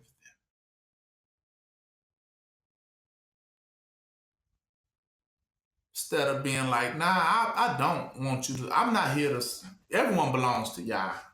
But I do have to assist and help. That's it. And then you learn how Enoch says that you have to just become what they call an intercessor. An intercessor is the same thing as somebody who is like a referee. Really not in the game, but in the game. You know what I mean? Meaning he's supposed to be neutral, right? A referee is supposed to be what? Neutral. They not that why the angel said I'm neither for you or what? Right. It's supposed to be a neutral person that stands and says, I'm really just Team Yah. I'm not for you or against you, but Yah just say that this you do this and you fine. Or don't do it and you're gonna be cursed. That's all I can tell you. Choice is up to you. I'm gone. That's what an intercessor is. Nothing more, nothing less. And it's a very simple, easy job, and it doesn't heavy burden you with nothing. See, what gets you heavy burden is to trying to do a little bit too much. And that's how you get caught up. You're not there to tarry with them, right? You're not there to serve the beast. That's what he means. You're not there to babysit them. You're just there to give them their food. And then I wish you well. Like, do what you got to do. I hope you prosper in these teachings. You know, feed them, give them what they need, nurture them back to health, which is health is Yah. Nurture them back to who? To Yah. Exactly. Where they will find their health, bread, in good days. That's what you ought to do. You know, to bring two broken pieces back together. That's it. You just that one that's just helping them, you know, join their relationship back together, right? And you ain't trying to do no extra mingling. Right? Because you got to be on to the next mission. You got to be on to the next people that might need you. So that's why you don't tarry with just one little group. You know what I'm talking about? Because sometimes you got to understand not everybody that wants to be saved. And some love to just waste your time. But when you realize that it's a waste, that means you deliver me from that. Okay, y'all ain't with it. Cool. You know what I'm saying? Let me go and move on. But I did what I had to do here. How they say my work here is what? It's done. Y'all divvy it up the way y'all want to. That's what Enoch was. That's why he was translated. Because he made it just that simple. Y'all made it just that simple for him to help the world. He told Noah what he said. It's a flood coming. You know, Yah gonna show you what you need to do. Pray, seek Yah. You got it. And he prayed and seek Yah. And Yah made him, show him how to build that ark, right? And he got a relationship with Yah, and he was fine. So the intercessor is nothing more but someone trying to help you gather a better relationship with who? Yah. That's it. That's what these pastors supposed to be doing. But they don't never do it. That's why he said you know them. So let's read about them now. We still here. He says, so therefore take heed, therefore that your light which is in you be not darkness. See, that's that darkness of, yeah, I did want to just help you, but now, you know, I got a whole backyard I need to be cut. You know, I got this over here. And you become dark. Meaning you become, that's now the word brute gets labeled in there. Because you're being too hard on them, right? Yeah. Because that was, you being too heavy, you heavy burden them. You know, you starting to ask them to do stuff that you can do it yourself. Right? You start talking about, well, I need my bills paid. I need building funds. I'm going to need this and that and that and this. And that's why they get to looking at and say, where's your faith? I thought you said you believe. I came to you because I thought you believe, and now you telling me you need my money to help you fix where your faith at? And that's how I start looking. The members looking like, well, I thought you said have faith. You supposed to be showing us this, demonstrating that to us. But yet, you get to just using us. Right? And that's how it be. All right. So therefore, don't let your light become what? Darkness. I mean, don't become malice out there like that with them. Right? He says, so if the whole body therefore be full of light, having no part dark, the whole shall be full of light. See? As when the bringer shineth, a candle doeth give thee great light. See, that's when you become light. It's when you keep that in mind. I'm not here to make nobody a slave, because if I do that, then I'm dividing them from what? Yah. I'm not bringing them to Yah. I'm bringing them to myself. I'm trying to handcuff them. then I become in violation. That's hostile. I say these things because we got some stuff coming on the horizon. You know, you got some things. This is how you know that we have a lesser light, because there is brighter lights coming. Some of us call it aliens and things like that. But guess what? Like I told you, you're always supposed to submit to the what? The greater what? It means if they teaching is more advanced than our current teaching, then we're not supposed to be hostile towards it. Because that greater light is Yah. We're not supposed to say, see, Esau want to fight the greater light because he wants to be the only light in the room. Like he always is, right? Like he always tries to be, right? He can't take no competition. He can't take nobody to challenge him and say, well, let's see about this light over here. Would he kill it, don't he? And that's what he's trying to do to the little old friendly people coming trying to give us greater light. And that's why we're so stuck in this world of lesser stuff.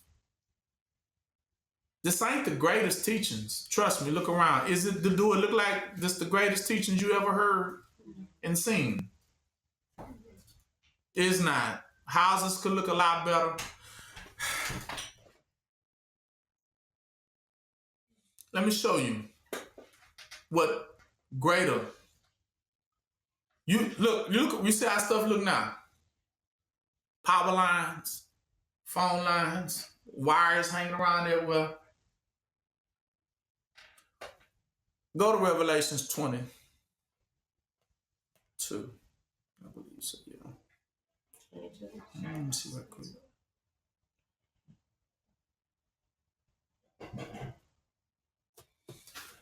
All right, let me show you what it looks like when that's why I told you must always receive the greater light, because the greater light is more advanced.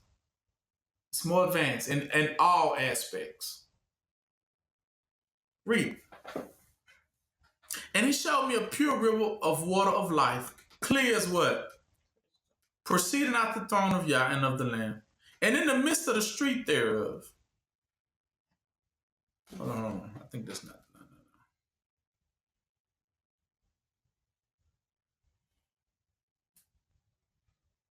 No, go to 21, I'm sorry.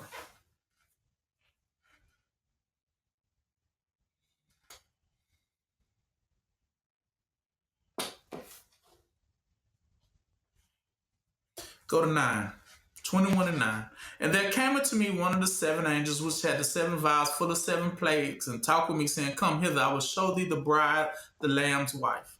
And he carried me away into the spirit to a great and high mountain, and showed me the great city, holy Jerusalem, descending out of heaven from Yah, having the glory of Yah. See, that's the light of Yah. And her light was like the stone unto a stone most precious, like a jasper stone, clear as what? Crystal.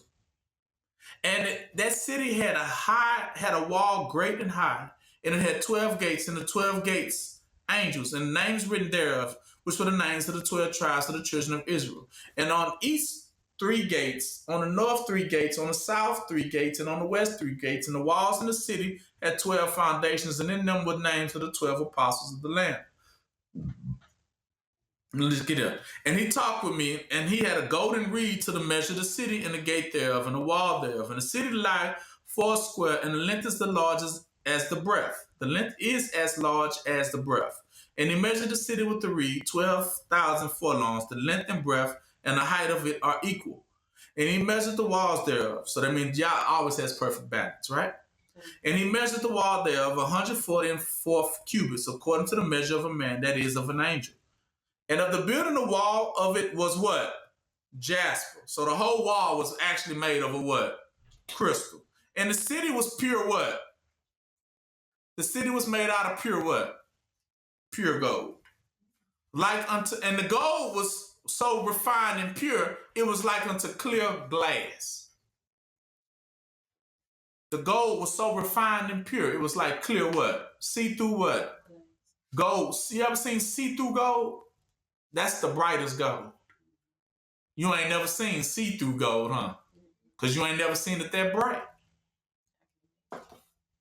And the fountains of the walls of the city were garnished with all manners of precious stones. And the first foundations were jasper, the second was sapphire, the third was chalcedony, the fourth was emerald, the fifth was sardonyx, and the sixth was sardius, the seventh was chrysolite, and the eighth was beryl, and the ninth a topaz, and the tenth was a chrysoprasus, the 11th was jackson, and the 12th was amethyst.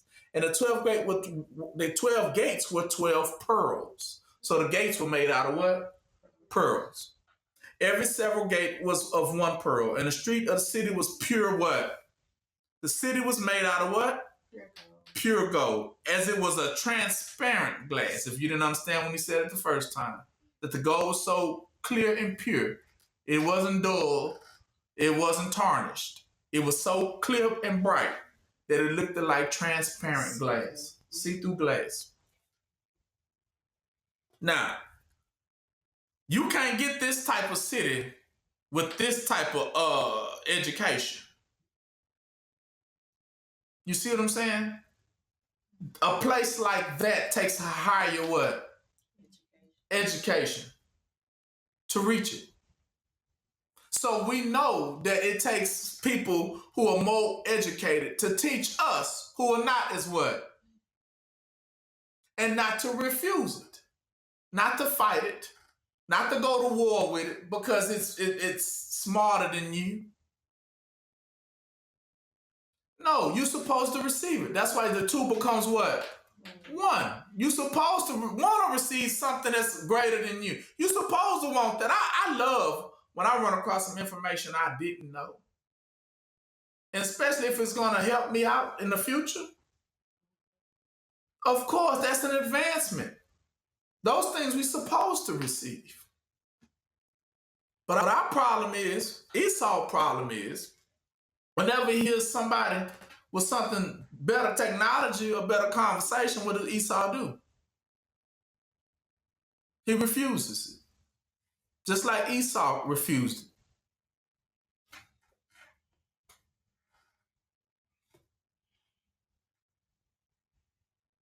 But go to Matthew 5:20.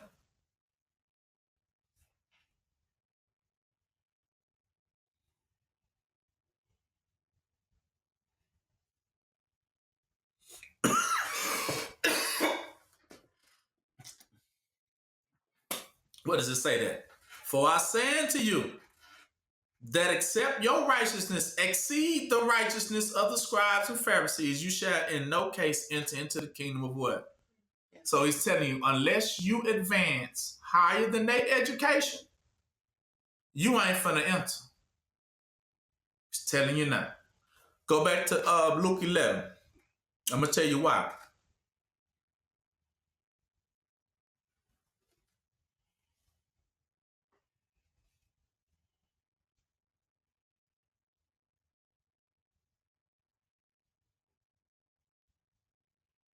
Let's go down to 46.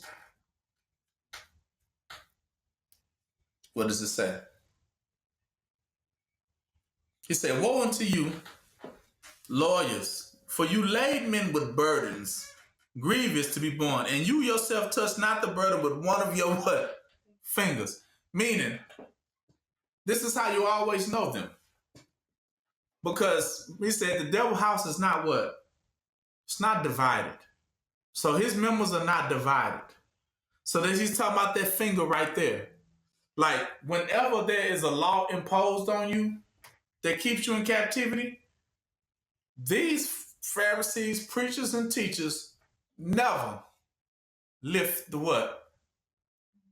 That law off for you. He said that's how you know them. Ask yourself from the beginning, which one of these churches ever go out to the government and ask them to relax some of those laws off of us? Does Creflo go to them and say, you know what, you ain't got to make them work like that. You know, you can give them Saturday and Sunday off. You see what I'm saying? When do you ever hear any one of them speaking on our behalf to get any one of these rules or laws off of us? That's what he means. They don't lift not one finger of restraints. Have you ever heard any one of them out there trying to get some of these restraints from the government lifted off of you. Taxes, any of it. They trying to, can we make a deal where we can do away with taxes? Do they fight for any of our rights? So that tells you right then and there, they one and the same. He says they don't lift, they never tell them to lift nothing. But they say they for your good, but none of them, Farrakhan, who goes to the government and say anything on our behalf? Who say, man, you need to let my people, like Moses, like Pharaoh, Moses went to Pharaoh, he talked to, look, dude, can you let my people go? Which one of them do that? Ain't none of them, but they all swear they of Yah. They not of a high education. He said, because the truth set you up. They would have been trying to fight for your rights. How many churches they got? And you see them be holding Israel signs and stuff. Like, they ain't see that mean tell you that they one in the what? They're not trying to let you go. They keeping you part of it too. That's what I mean. The devil houses is not what? It's not divided. But when someone is stronger and they come in and can release one restraint, with one finger can get one thing taken off of you. He says, that's the one. That's the one. Because that one cares. That one cares. You say, well, our boss is this one good, that one good, that one good, this one good. How do you know? Which one of them trying to make your day easier? Which one fighting for your day to be easier? Not one. But the one you see trying to fight for your day to be easier, that's the truth. That's the most educated one in there. Not the ones that ain't saying nothing, that ain't, well, just let it be as it is. Don't say nothing, don't do nothing. Keep it as is, everyone as is. Those are the devils. I'm telling you now. They ain't trying to get nothing released, not one restraint. Do they even ask about it? But can we make it easy for... They ain't finna go in there and say what? Nothing. Keep it. Matter of fact, they'll try to come in and add something to it. What I was thinking is we could do it like this to make it, They never go in there and say, well, I had this idea. How about we make it easier? No, but on the contrary, they're actually going there and ask for something because they say, oh, that one got it too easy. Can we find a way to make it a little bit more difficult for this one? That's how you know they with it too. And he say, these you do not what? Serve. Because you know them. And we say, when you got light and understand, know them. But know where you stand too. Because if you get to being that one that's trying to impose things instead of taking things what? Off, we know you too. Because burden's supposed to be what? Lifted. If you operating with Yah. Burdens are supposed to be what?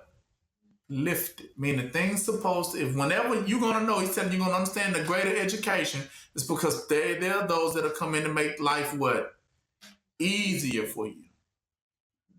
They are not of light if they come in and make things what? Harder for you. These are devils. Mm-hmm. And that's, go to 52. Even more so. That's what he says. And woe unto you, for you take away the key of what? Knowledge. So it's telling you that they took away what? Higher what? Exactly. They took it. And what is the highest education? Freedom. Freedom. Ain't no way around it. There's no higher teaching. but to set my people what? Free. If you ain't got that, I don't care how many other things you got on your mind. But if you ain't got that thought, not only are you not there to set no one free, but you're not free yourself. That's that darkness. Because you desire for more restraints than what? To release any.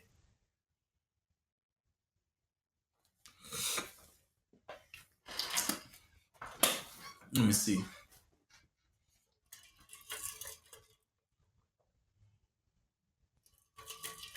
So,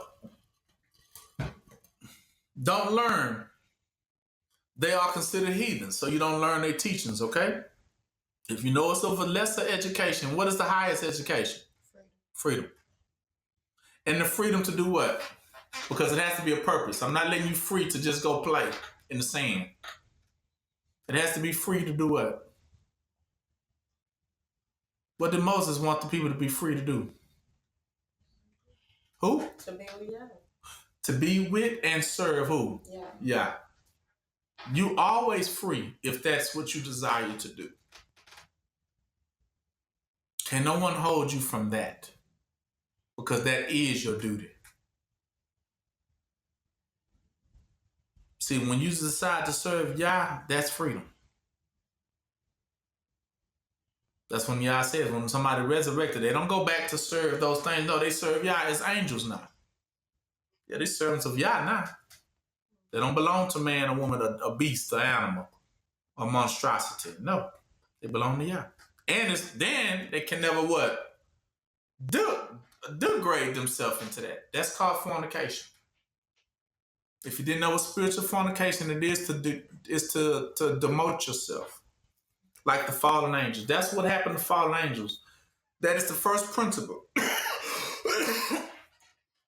It is a planetary law. Listen, planetary.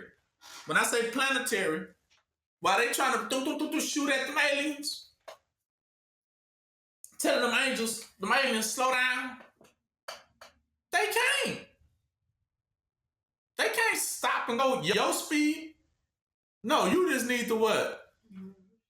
Catch up. Exactly. They don't have to soften theirs because they have the higher education. They don't supposed to dumb themselves down. They never supposed to dumb themselves down. But you need to what? Elevate yourself. So they telling you clear. Don't learn of what the heathens teaching, but learn from what these higher educations. Because they showing you that they can do more, they advance more, they'll be able to do. Look, did you know? According to the book of Adam and Eve, before we ate the apple, actually we didn't have to walk. That became one of the punishments. Actually, we levitated. See, the devil took away a lot of our easy bake ovens. We actually hovered where we wanted to go. It's true.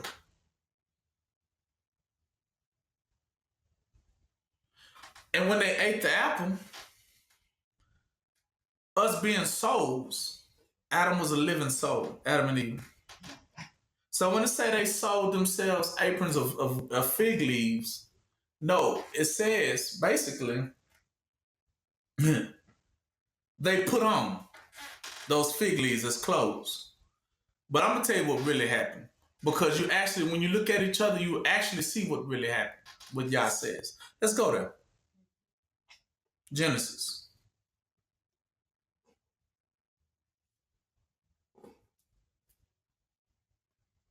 Genesis 3.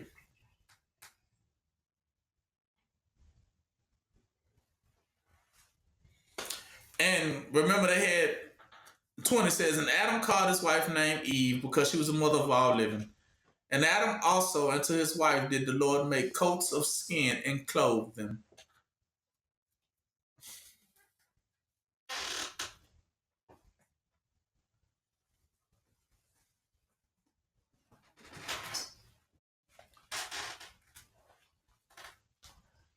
Because we sinned, we had to put on coats of what? But we didn't currently have that in the beginning because remember we said we didn't have that on. And then it says when they bit the apple, they said, oh, we was naked and they put on what? Clothes. Now, let me give it to you the truth. Because I know we learning. Guess what happened? Everything that fell out of heaven became a primary order to the earth. So these things do control. Listen, hear me. You want to hear this point. They do control everything. All the things that fell out of heaven were everything you see. The air, the mountains, the rocks, the gravity, the animals.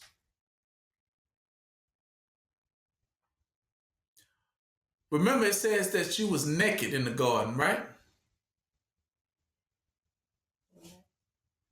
And I told you that before you ate the apple, you didn't even have to walk because you hovered where you was going.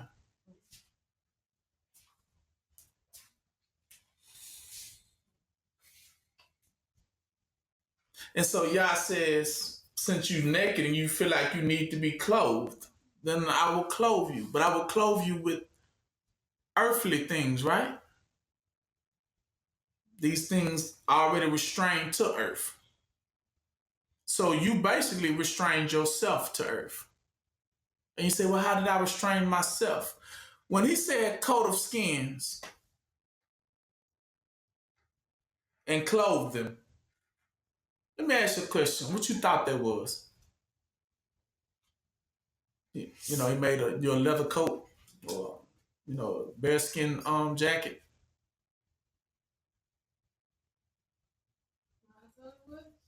I'm just asking what you think. Made you a coat of leather. I knew it was talking about clothes. I know that's true. What is it then? Do you think? We'll take a shot at it. According to when Adam and Eve were naked in the garden, they believed that they was naked. They bit the apple, and then they tried to clothe themselves, but they clothed themselves with the trees, right? And so, but then Yah said that ain't gonna do because it was not as durable. He said, well, I'm gonna give you a coat of skins, which is like leather, animal skins, and I will clothe you with that. A lot of weapons, like, because the devil teaching us a lot about the periods of war. And yeah, we definitely is, but it was not weapons that he clothed them with. Yeah, the weapons would be made out of those trees and stuff. But remember, he reclothed them. He took that off of them and gave them some more clothes. What? That Yah made. Yeah, for us. For Adam and Eve.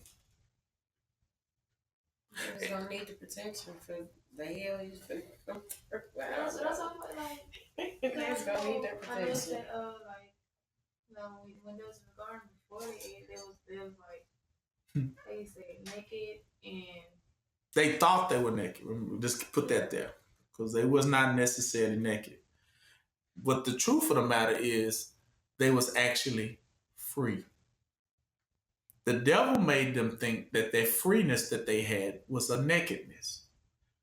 He said, you need some clothes on. So what did Yah do? The devil wanted Adam and Eve to be cursed. Cursed to the same place he's cursed too. In order for him to lock us down here under all the elements was to make us put on some clothes that locked us down. So them coats of skins is coats of what? Skins. It's just, you have the coat on. That's what they put on you. You didn't have that. We didn't have skin. We didn't have this. It was not needed. Underneath this skin is a soul. It's like mud being thrown at you. Because you know where they got the skin from. Yeah, I told you where he got the skin from. He took some animal skin and covered man and woman. So what you actually have, if you ever notice to look at an animal skin and look at your skin, you actually realize what you're covered in. This was part of your punishment. And so that was how, my friend, you got bound to earth. Because this skin can't go up.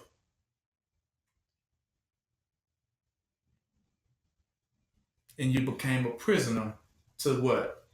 Your body. Like Chucky said, I want out of this, what? That makes so much sense. It do.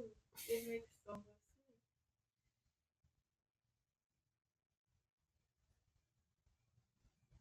sense. Oh, yeah. He gave you coat of skin. So you was actually a free spirited out there. Until you bit the what?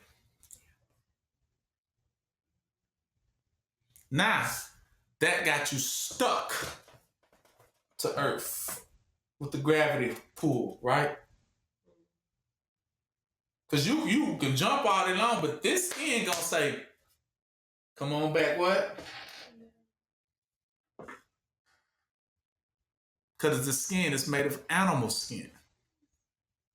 You're made of animal skin. That's just your covering, though. Your outer covering. That's why what's going on is very important for you to understand what's going to happen in the 2025 and going further. You're going to have some friendly visitors. But like I told you, do not refuse the higher education because you know you need it. Because it's going to make a lot of sense of where you're going and where you always were from. I don't believe in my heart that these things that are coming from up above is from the devil. That is what they of the devil want you to believe. So would that be translucent? Hmm? Would that be translucent? What? Some of these creatures? Yeah. Even the creatures up there, the truth, here, everything is dead. That's how you know it's the devil's teaching. Because they chop down all the wood and carve it out, make couches and stuff. And they use dead stuff. It's telling you this is all the devil's education. But the thing about Yah, in heaven, everything what? Lives. So, that same couch lives. Is it gonna be like Beauty and the Beast? Yes, almost like Beauty and the Beast. All the little fixtures and stuff was real. Exactly. Everything is real. Yes. Well, everything is real. Everything is lively. Everything has its own motion and stuff. Trust me. Right. The teapots and stuff. Exactly. But it's deeper. Because according to Yah, we know it. Most people love jewelry, don't we? We love jewelry, putting on earrings and stuff, get our ears pierced and stuff like that. Well, according to heaven, you know, rich people have to dress up in nice, rich clothing, right? But in heaven, the diamonds are already on you. Where do you get it? Y'all gonna give you. When he fashion, your heavenly parents fashion you, you're gonna have all your jewelry just gonna be, you can never lose it because it doesn't never come off. It's a fixated, it's your best version. All the diamonds, all the gold, all the decked down, trust me, even the animals gonna be looking like crystal figures. You're gonna be looking halfway like that too. Yeah, I heard the thing they tried Scott was a crystal. So because you have treasures in heaven, like y'all say, store your treasures in heaven. When you go to heaven, then you receive all of your rewards that you have heaped up for yourself. And now those rewards, remember, according to Yah, can never be what? Taken from you. That's what they say, in heaven where things never rust, in heaven where things there is no thief can approach or what? Take it from you. These things you can wear you're going to wear them because Yah's going to fashion you, because remember, in heaven you get the whole new body. The way you're supposed to look. Trust me. It's nothing like here where you got to wear rags, because everything here is what? It's the devil's understanding. So everything down here is raggedy. That's why everything is raggedy. And the white people try to act like it's something. Like, look at this stuff. Look at the bologna and look at the salami. Yes, we got it, you know. But it's garbage. It is garbage compared to if you would have received it, the greater knowledge, your stuff would have been way more advanced. Right? That's what he's trying to tell you. Esau got the dumbed down version, but he's trying to feed it to us like, here, you want some of this? Yeah, here, eat some of this too. Because I eaten it. It's good. It's got maggots in it and you know, worms. And yeah, you can have some too. It's good. The getting is good. Yes. Bologna, they slapping bologna. Yeah, that's what they think they got. They think, and the riches of them think they got it made. I guess this is just such luxury. But according to heaven, you ain't seen luxury. You haven't seen it. See, your jewelry never comes off. Because it's the jewels, like how you know Vision got the jewel in his forehead. Yeah, it doesn't come off. It's there. It's fixated. Diamonds. And I'm talking about not one, two, no, many. Everywhere. And they all going to be color coordinated and balanced. So whatever going to be on the right going to be what? On the left. It's going to be beautiful. It is going to be beautiful. Like you ain't never seen it before. And then he told you the stuff was translucent. You ain't never seen translucent jewelry. But up there, it's heaven, is everything is advanced. Down here, it's not advanced. See, the devil can't be advanced because he's born in what? Error. That's why he was cast what? Down to the earth. Like that teaching is no good. That's just our earthly teaching. So because all those things fell, we got restrained down here too. When you put on the skin, you couldn't go up like you wanted to. You couldn't levitate like you wanted to. Now you forced to what? Walk everywhere you gotta go. Legs be hurting, some of us be limping, we go home. Because you took the devil's what? Teaching. You took the beast teaching. That's what you're going to see. It's going to be way more advanced. That's why I told you, receive the new, receive greater. I'm going to show you. Go to Hebrews. We're almost done. Hebrew 5. So that you can understand it. Hebrew, it really breaks it all the way down. It gives you the sum of the matter.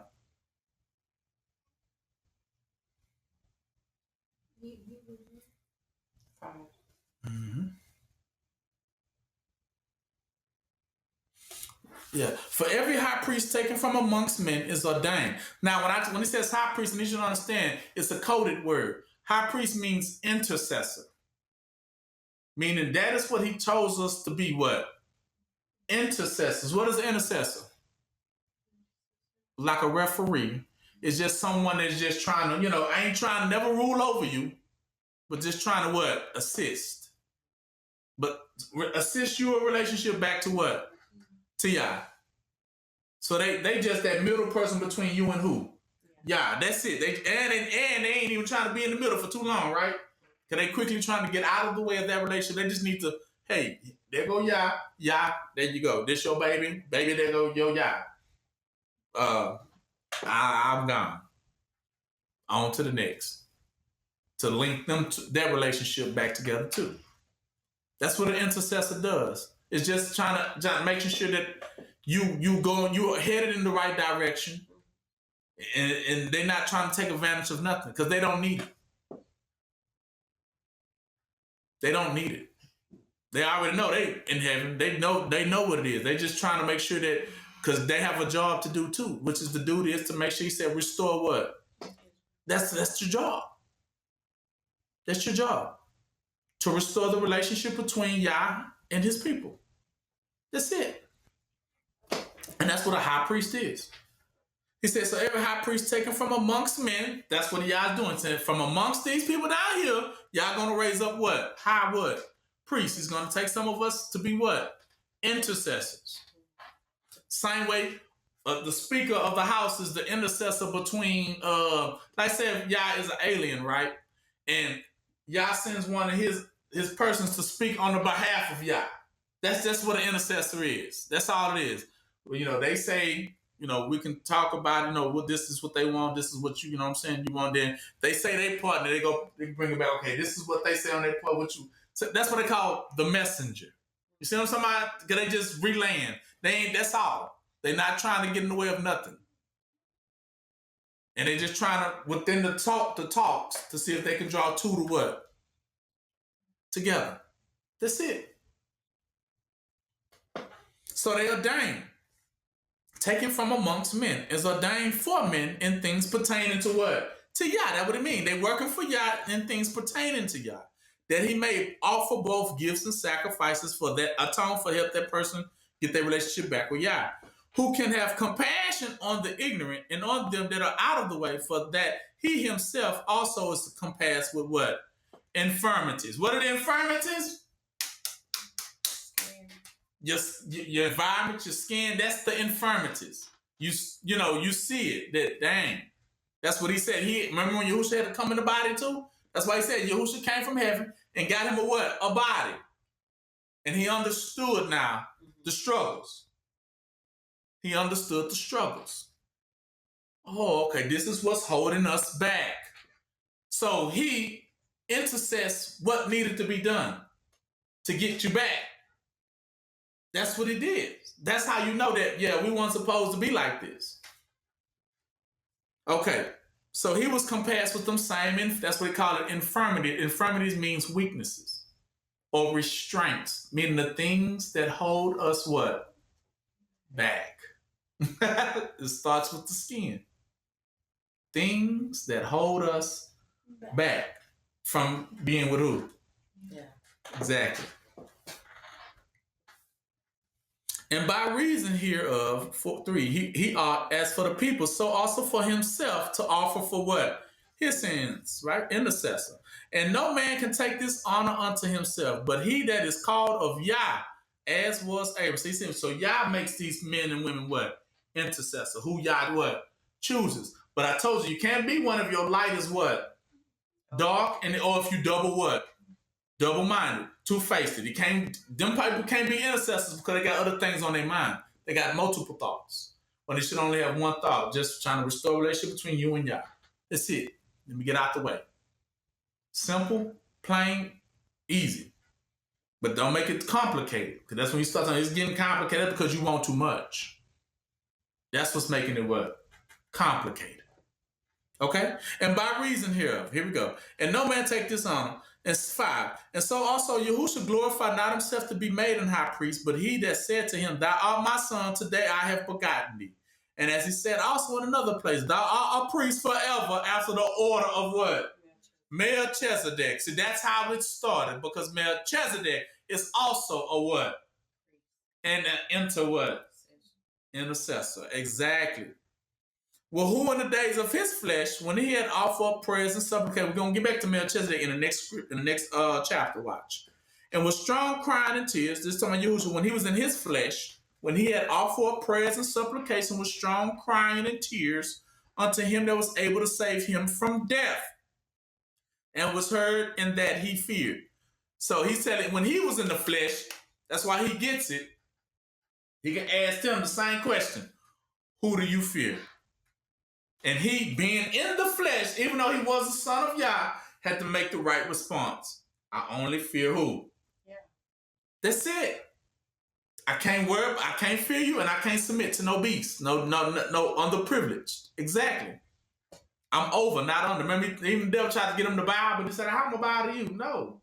A beast. You don't bow to what is what? Abominable. When he tried to tempt Yahusha, remember that? In the wilderness, they tried to tempt Yahusha. If you just but bow to me, right? And he said, man don't live by bread. We hit him with the man don't live by bread alone and all that. He was telling them. Not here.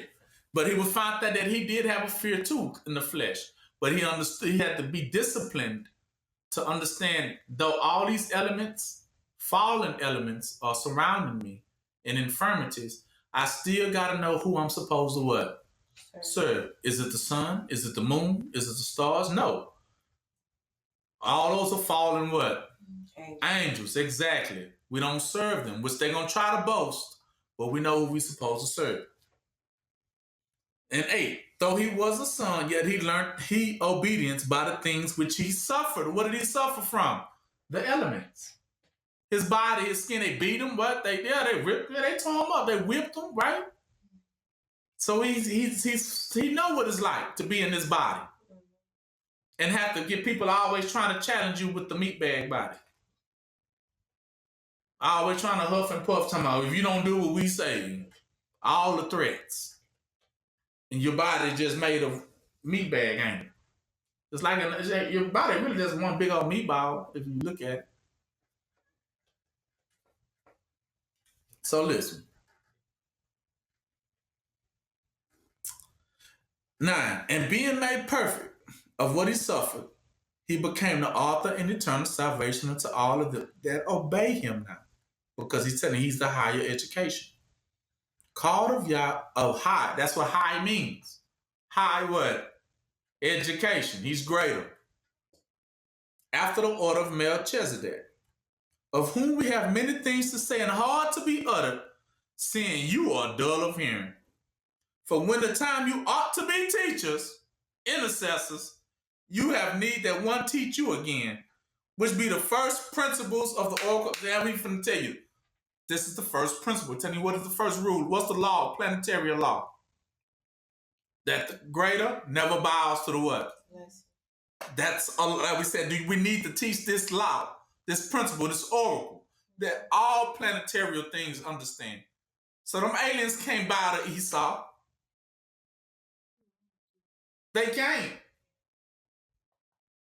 They know it's a galactic law. How can I bow to you when I'm of a superior knowledge?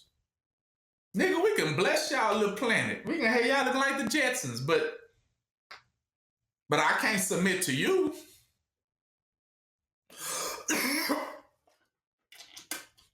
Cause you'll have me like Nokia, the little Nokia alien making y'all cell phones. See, that's what you'll reduce me to. Making Nokia cell phones. It's this bitch little red alien came when first cell phones first came out.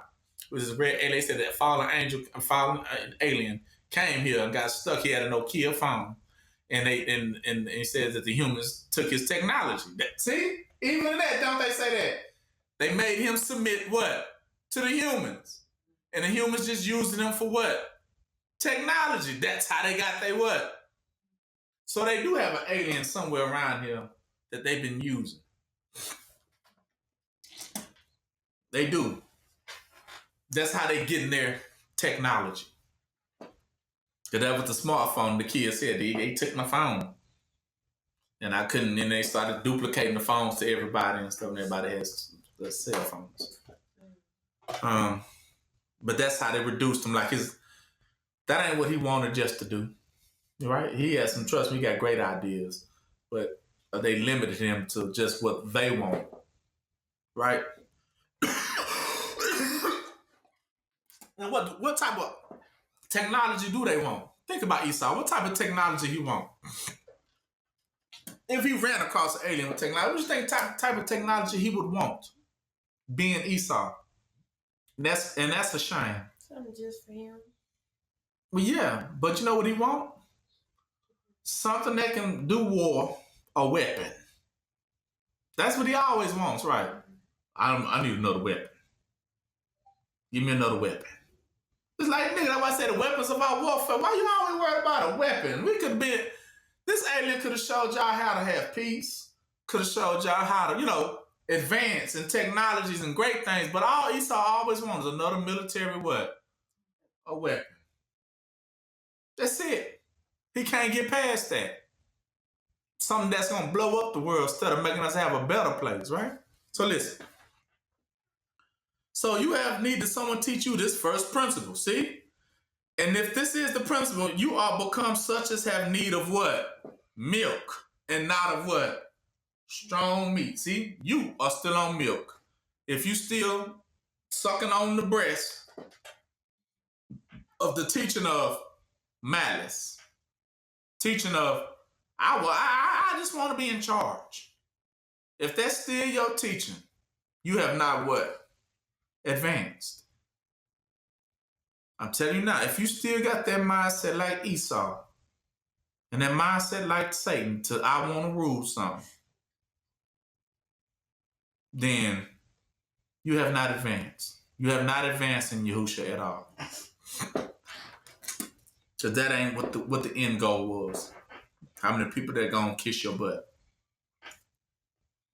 That's what he said. You have not received strong meat, meaning what? Real food, solid foods. For everyone that uses milk is what? Unskillful in the word of what? Righteousness. See, you unskillful in restoring. You don't know how to do it. For he is still a what? Babe still means you in error. But strong meat belongeth to them that are full of what? Age. Even those who by reason of use have their senses exercised to discern both what? Eyes open. Now go to the next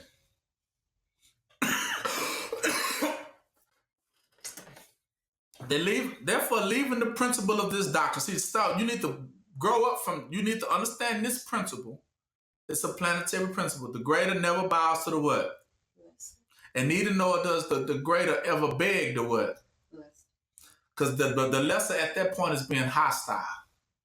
And you don't beg the hostile.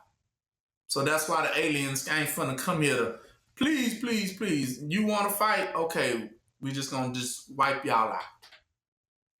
And save the ones who want to learn. That's what y'all gonna do. Wipe out those that don't want to learn, want to be hostile towards it. That's another rule. Never be hostile towards the what? The greater.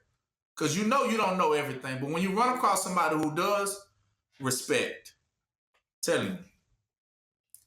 He says, so now can we move on from this? And then fourth, because it is impossible for those who were enlightened, see, and have tasted of the heavenly gift and were made partakers of this, and have tasted the good word of Yah and the powers of the world to come. Because where's this power coming from now? From that world. This understanding telling you that this world is what? Coming. A new world from the what? Coming to play. So if you understand this is what was going to be in that world, you best to get your stuff together here. And if he said, but it's impossible if you shall fall away from this teaching to renew you again, see? Unto repentance. Because if you go serve the beast, we can't what? Can't help you at this point. Because you already knew that this is a planetary what? Law. That the greater don't serve what? And neither nor does the greater beg the what? Because if the lesser is being hostile. You do not deal with anything that's hostile towards Yah. Esau was hostile towards Yah. So you don't make no friendship, no allegiance, no covenant with someone that is hostile towards education. Because the greater cannot bow to the what? Okay? And neither is the lesser to be hostile towards the what? Right. That what it mean? Don't despise what? Chastisement. That's why he told you that. Don't despise it. But what? Receive it. Don't hate it. Don't be, smacking your lips at it. Receive it. That way you can grow. You can get to the next level. All right?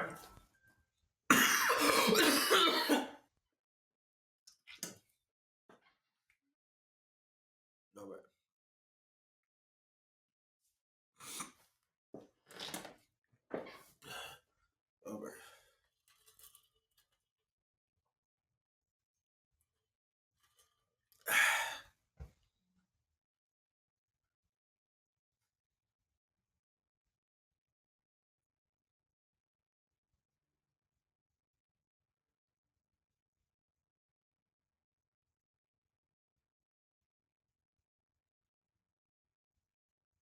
Okay. Now, we no more reading. I'm just going to give you a couple of thoughts to just go with and we're done.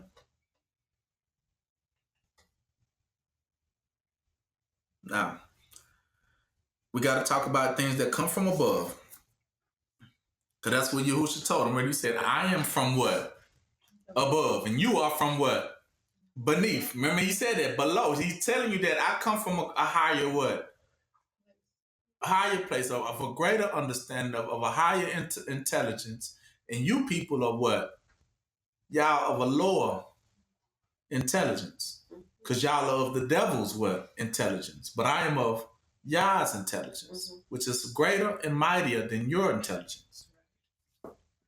He was saying that. If you want to go there, it's in John 8 when he said, I am from y'all father, what? The devil. We said y'all from beneath. He told him that. Y'all were from beneath. James 3 also talks about the wisdom that is from above. Let's go to that one.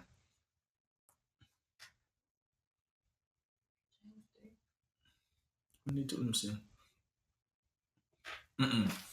Better yet, just go to Matthew 18 so that you understand why he said it like this.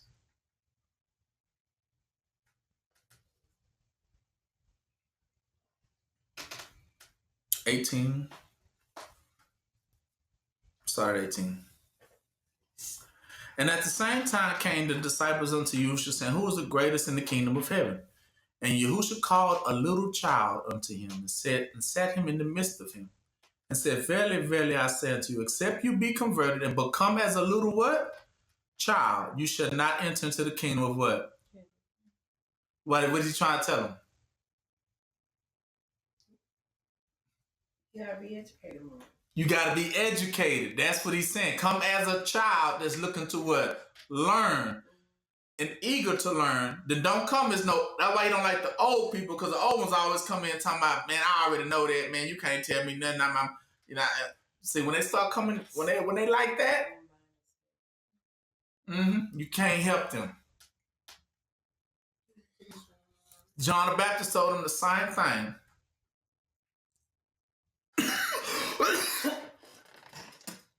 When they start talking like that, they being what you call hostile.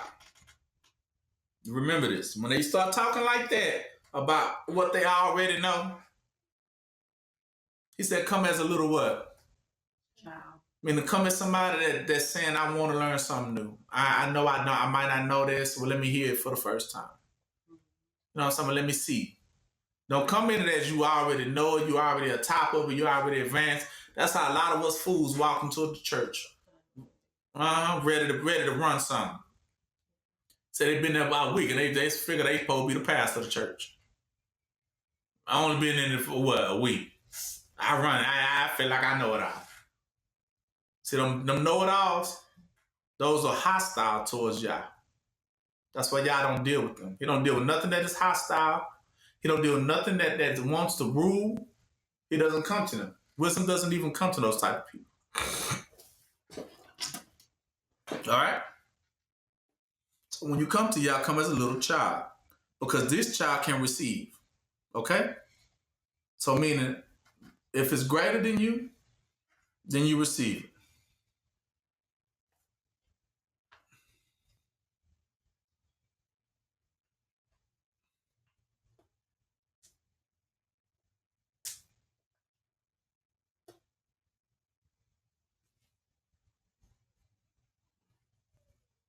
Now go to Hebrews 7.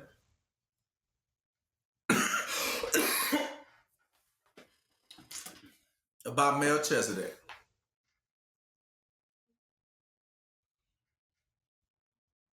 Why did Abraham bow to Melchizedek? He was, exactly. He couldn't bow to nobody, because he said Abraham ain't never bowed to nobody, but he said, but when he met Melchizedek, him he could bow to, because he knew Melchizedek was Yah in the flesh, right? He understood that he was more advanced than he was.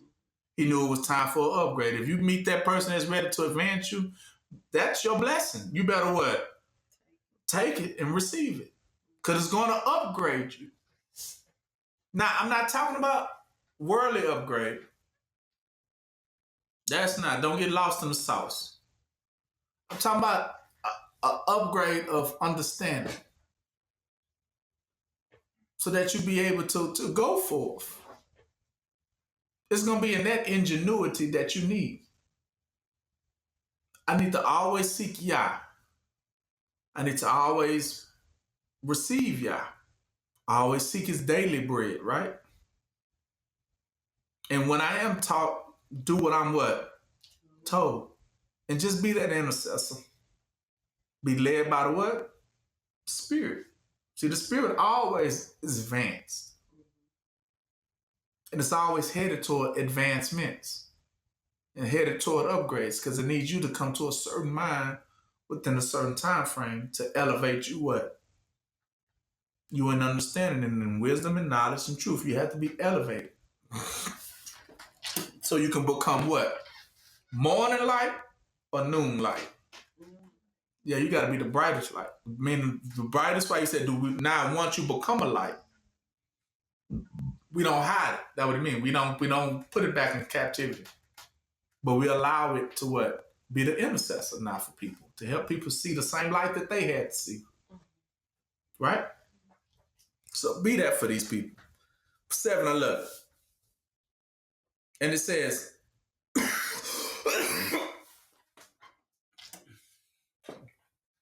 6 says, but he whose descent is not counted from the receiving from them received tithes of Abraham. See, Abraham gave him tithes and vowed that he is Melchizedek, and blessed him that had the promises. And without all contradiction, the less is blessed of the what? Okay. See, what was more advanced blessed the lesser. That's what he's saying right there.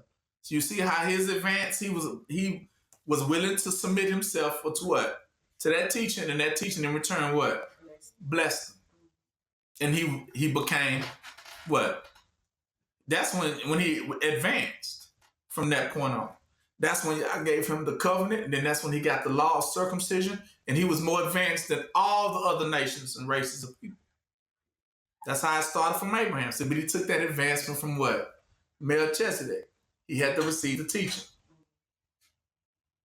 Then that's how he became the father of many nations. Advanced now.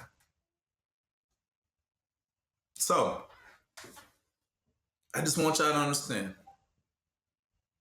that you have a bright future with Yah, but you have to stay in the fold with Yah. You have to continue down the path with Yah. You hear me? And that's for your benefit and for your welfare, okay? I always receive the greater. Let me give you this last little set of rules so that you know. I try to summarize these rules so that you get it.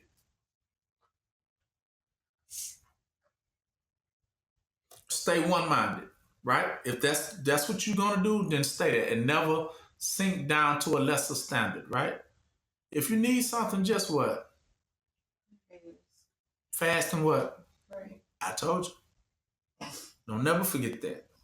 Because remember, what you need is not going to consist in begging the lesser for it. Because you got to remember what they are. What is the lesser? They are restraints. Mm-hmm. They are there to hold you what? Down. So don't get entangled. So if you need something, pray. Pray to who is what? Greater. Exactly. Stop praying to what is lesser and start praying to what is greater. Because remember, they can advance you. These people down here can't what? Exactly. That's why I always told you, if you needed something, pray. Stop praying to the lesser and serve the greater. You look like a fool bowing to your stocks. Watch this here. Man, I got to give you that one. I'm sorry.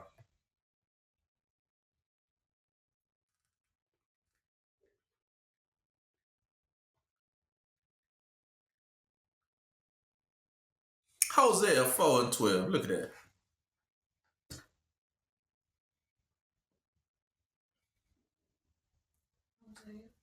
Hosea, Hosea 4. This is whoredom. That's what it said. Fornication. Read 11. 4, 11, and 12. He said, whoredom and wine and new wine take it away the heart. See, this foolishness take away your heart. My people ask counsel at they what? Stocks. So you're gonna ask the handcuffs. Can you help me? It's handcuffs. It ain't gonna let you what? It ain't gonna let you go. That's what it's meant to do, keep you down. So you don't ask your stocks. You don't ask the prison bars. Bless me. You made those prisons. You are greater than the prison bars. Why you gonna backdoor and build it and then go back and then try to worship them? That's you look like a fool. Like money. You made money, but then you go back and worship money. Save me money. How it's gonna save you when you made it?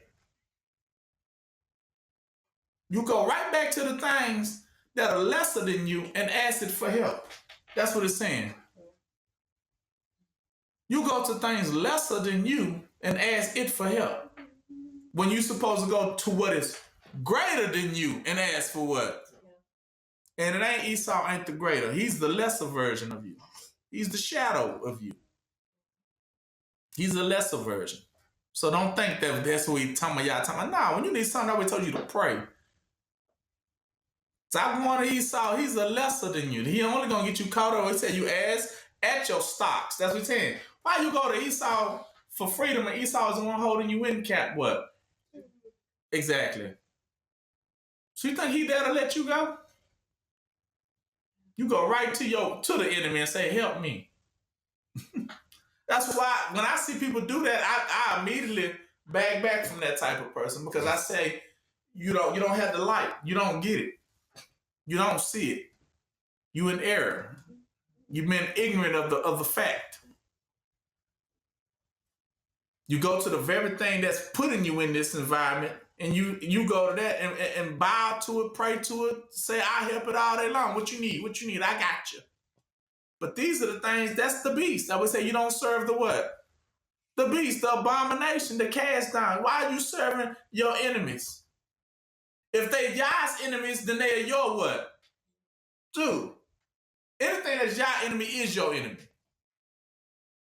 In the same way, Yah said vice versa. Anything that is your enemy is Yah's what? And we don't serve our what? Enemies. That's a rule too. And he says they go to their stocks and say, can you help me? And he says, and the spirit of this has caused them to error. And they have gone now a horn from under their Yah. They have left their Yah to go after these little things. Help me, help me. You create a skateboard, come into the skateboard, please save me, skateboard. You are not my God. The same way he brought them out of Egypt and they go build a calf and say, yeah, we worship you now. And y'all look at them just shaking their head. Could you imagine just having them just shaking their head like, like the boy? They will not come to what is greater. They keep going to these lesser things and asking for help. But I'm so greater than all of them. Could have been God of mine. He said, I the one created them. I create good and what? And I only create evil. Listen why y'all say he creates evil. Why does he create evil? To what? So that you can see that they evil. And hey, what am I doing? See which path you're Yeah, he only created evil to get you to turn to who? To Yah. That's exactly what they created evil, to let you recognize the difference between good and what? Evil, and understand that you need to follow what is what? Good. That's why, see, evil is nothing more but for a lesson for you. You need to learn that lesson. So every evil person around you, that's why a lot of them don't like to speak around you, because each one of them, I told you, has a name, don't they? So each one of them, within their name, they have a what in them? A lesson that you're going to learn the hard way. And that's when I get around people, my goal is to figure out why you here. And once I figure out why you're here, then I'm going to understand the lesson that you come with. Because you come with a great lesson, nevertheless. And that's when you always say, after they hit you with it, you say, now you learned your what? For the reason they was there for. Because you weren't learning your what? So I done been around some people that I thought were friends and come to find out they wasn't, but I had to learn my what? My lesson through it. That's what y'all say. This is evil is nothing more but for a lesson. So if he gonna put evil people around you that's gonna do evil things, and your goal is to what? If your eyes are open, you can interpret it. And what? And recognize it. That's your goal. Then once you recognize it, you have to adjust. You have to adjust. Or you're going to keep falling for what? Until you learn your what? Because y'all ain't going to remove them until you learn your what? Exactly. Because they are called restraints. He doesn't remove them until you learn your what? Then he will remove them. So everyone comes with a lesson. These things y'all need to understand. I know y'all got these why questions. Why? Why this person doing this? Why that person? Because they are a mystery. You need to figure out what the question mark is behind them. Meaning, why are you here? Why are you giving me this hard time? Why are you bothering me? Because it's a lesson you need to learn from that person. Even the evil ones. And you must interpret. Because remember, you're always learning. And that's what Yah created us to do. We are very great learners. And our goal is to interpret, because Yah says in the last day, have no questions, right? Be able to interpret. Learn people. Learn them. Watch body language. Listen to them carefully when they speak. Sometimes people try to curse you with their words. You got to listen. Respond accordingly. Be careful before you speak to make sure, and check your words before you let them just run out your mouth. I got hit with them a lot of times about just making sure, double check your words before they come out your mouth. Don't speak in haste. Think about what you're going to say before you say it. And then think about who you're saying it to. Not in the respect of anything, but it's just making sure that when you speak, your judgment is clear, firm, and will not be broken. Meaning you just got to speak the truth. Don't let people get you caught up with the babbling, with the jibber jabber, the gibberish, and get you just upset and get you out of your character, and you get to just saying some anything. Because then they can back door and use your words what? Against you. So all this stuff you got to be very careful with. But all of this is a lesson. But I always tell you, but the ones that do advance, you're gonna admire those who do advance. And I pray we all do. Because you're gonna see now what great things they had to go through to get there. And that was always my selling point for me. What had me hooked. It's because I say, now, could I imagine to actually see one of those children of Yah in the flesh? Like this one that made it. You know what I'm talking about? And because you got to know their backstory was going to be like they went through what? A lot. And they had to go through a lot of teachings. They had to go through a lot of lessons, right? But look how they became. And if they can do it, then what? We can do it. But we know it's not going to be what? But we know we still can what? Right? And so that's my selling point. I'd be like, okay, I know it's gonna be tough, but I admire anyone who does make it through. Why? Because my testimony alone, from what I'm going through to try to get to that point, So I can imagine what it is going to be like for somebody who actually physically make it across, right? Could you imagine them finally get in the car and be like, from what stuff that everybody tried to put them through, and they still survived all of it and passed the test? Wow. To become a son and daughter of Yah? I know that's gonna be something. Cause I know it ain't gonna be no just walk in, or it ain't gonna be no cheating to get there. You gotta truly actually participate according to the rules. And I'm giving you some of these rules now, so that you will always know going forward. You do not bow to your what? Right? But you always bow to the what? And do not be hostile towards. That's what it says when the scripture says, whom I love, I what? And do not despise what? Chastisement. Don't despise your education. Receive. Right? It always makes you a better person.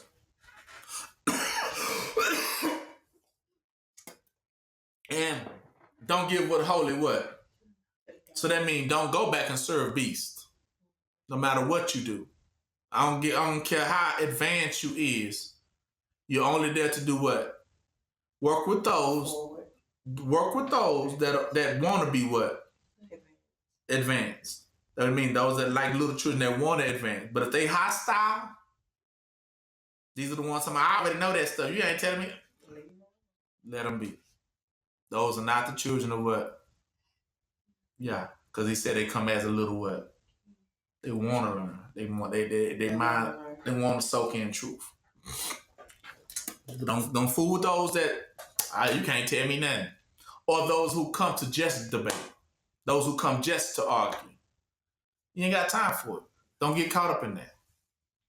The goal is for us to learn and grow. It's not for us to sit here and argue and just give you people a show of just us going back and forth. It doesn't save how many people? None. And even y'all tell you that. That's why I try my best not to.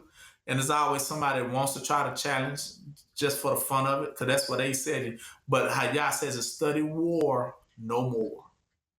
So I'm not learning so that I can go to war with somebody. That's not the point. Because if I think that, then I still don't see the true light doer. That's still an error, ain't it? I'm not learning so that I can go to war. I'm learning so that I can have what? Peace. I want to just come out of the restraints. I'm not learning so that I can go to war with anybody. I can care less. I always wanted peace, and that was always my goal. And that's the covenant. That's the friendship. That's the promise. That after all this salvation means we will have what at the end of the day? Peace. And freedom, right?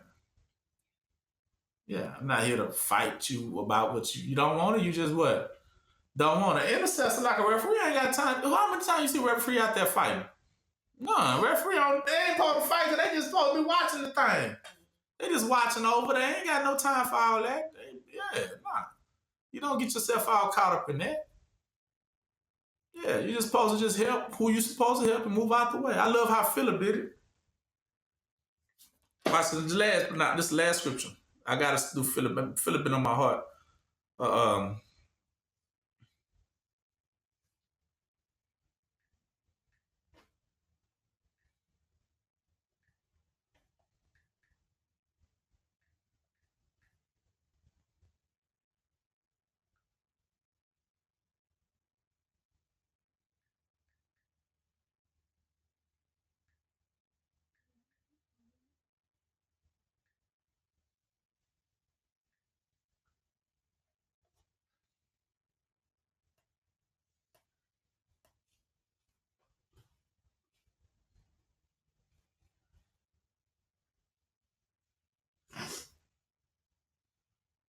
Go to Acts 8.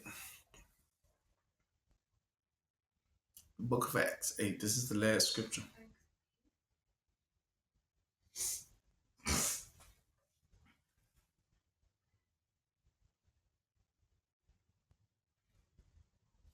Start at 26. And the angel of the Lord spake unto Philip, saying that Philip was one of the 12 disciples. This is after Yahusha has passed away. But he was just one that was just led by the Spirit. You're going to see what an intercessor does. He's going to give you the clear cut of how an intercessor going to look and what they do. There's no burden to it. Watch.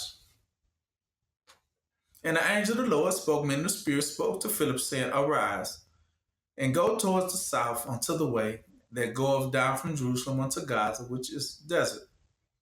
So Philip arose and went.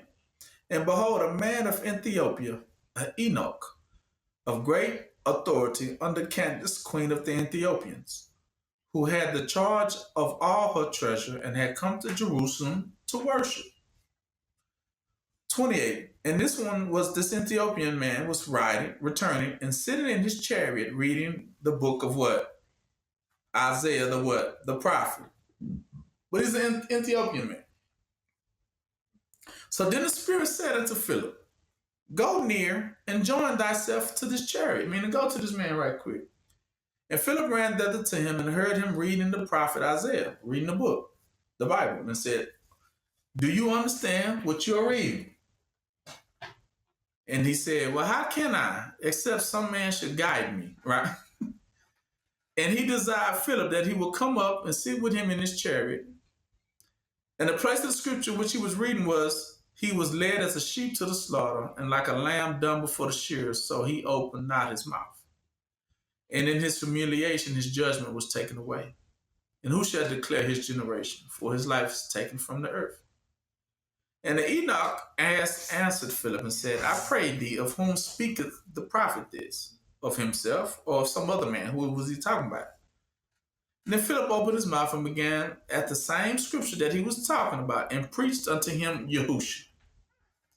And as they went on their way, they came unto a certain water, and the Enoch said, See, after they've been from a time conversing, Here is water, what doeth hinder me from being baptized? And Philip said, If thou believe with all your heart, thou mayest. And he answered and said, I believe that Yahusha Mashiach is the son of Yah. And he commanded the chariots to stand still. And they went down both into the water, both Philip and the Enoch, and he baptized the Enoch. And when they come up out of the water, the Spirit of the Lord caught away what? Philip. Gone. And the Enoch saw him no more. And he went on his way rejoicing. And then, but Philip was found, somewhere else, passing through he preached in all the cities till he came to Caesarea. So you see that? In and out. You see what I'm saying? How that Spirit just told him to do that. And that's what an intercessor does. They're not there to tarry. He didn't even come back when you're going to give him some change for that. None of that. You see that? How these people come at us when they supposed to be doing the Lord's work too. They put on the big show. They want to try to make it, but he was just simple, straight to the point, private. This is that, that is this. Anything else you need, you're like, well, can I be baptized? Right? Like, okay, yeah, you can be baptized too. And they helped him with that. And his job was what? Done. Gone. Then Terry said, well, what you going to give me for that? Now, all that. You see, you ain't got to do all that. Intercessors and high priests don't do all that. In and out. Help somebody where they need to be helped at and what? Be on your way. Was that a burden for him? No burden. That's how you're supposed to be out here.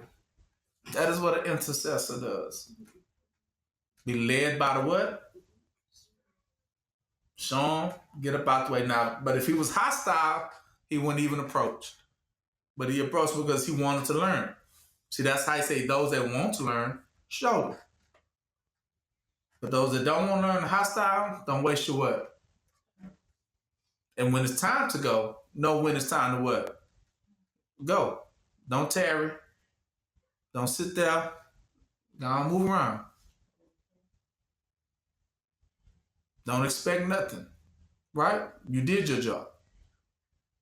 You saved another what? Soul. You helped them, show them the light, point them in the right direction. That's all it did, kind of point them in the right direction. And that was it. Pointing them to who? Yahusha. Then from there, you got it? You good? There you go. Have at it. That's it. Just kind of just helping people along the way. He didn't use that man to start a whole ministry, a whole church, 100 members. Nah, he ain't got time for all that. The Spirit don't lead like that, does it? You gotta be, it's light, it's mobile, it's ready to go at any given time. On to the next, it packs light. Your rewards come from Yah when they come. Don't depend on nobody. Don't trust in nobody. Don't put your heart in. I did something tick for tack. Stuff like that. You gotta learn to grow up. You really have to learn to grow up when you talking about Yah stuff. Yah business, you gotta grow up. You really do. We all do. In and out. That's all it is. There was no begging happening, I seen. No malice, I seen. No wickedness. He didn't want nothing from that man. That man had money. He said he was a treasurer, wasn't he? For the queen. But you see him trying to take advantage of that? He wasn't, not seen nobody trying to take no advantage of nothing. Eyeballing, okay, yeah, you got something you can give. And all that, yeah, no. That's why y'all say wisdom comes to those who really got their heart together. Who really just want to do y'all's work, will, and get out the way. Seek peace. Then you'll understand. Don't seek to be too much, just seek peace. Like, what can I do that's going to make things right between me and you? And if I can help anyone else get their stuff together, just point me in the way. That's it. I'm not trying to, he didn't try to force nothing down his throat, did he? None of that. That's why I said, that's how simple it really is. Only to those that's willing to receive.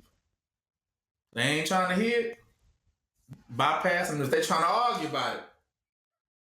See, did any argument break out? No. Any debating? No. It's not needed. It's not needed. That's for those who got an other agenda. That's when things start to pop up. It's not needed. That's when you're trying to prove yourself instead of just doing y'all's work. Right? Make it simple, make it easy. Get in and what? Yeah. Get out.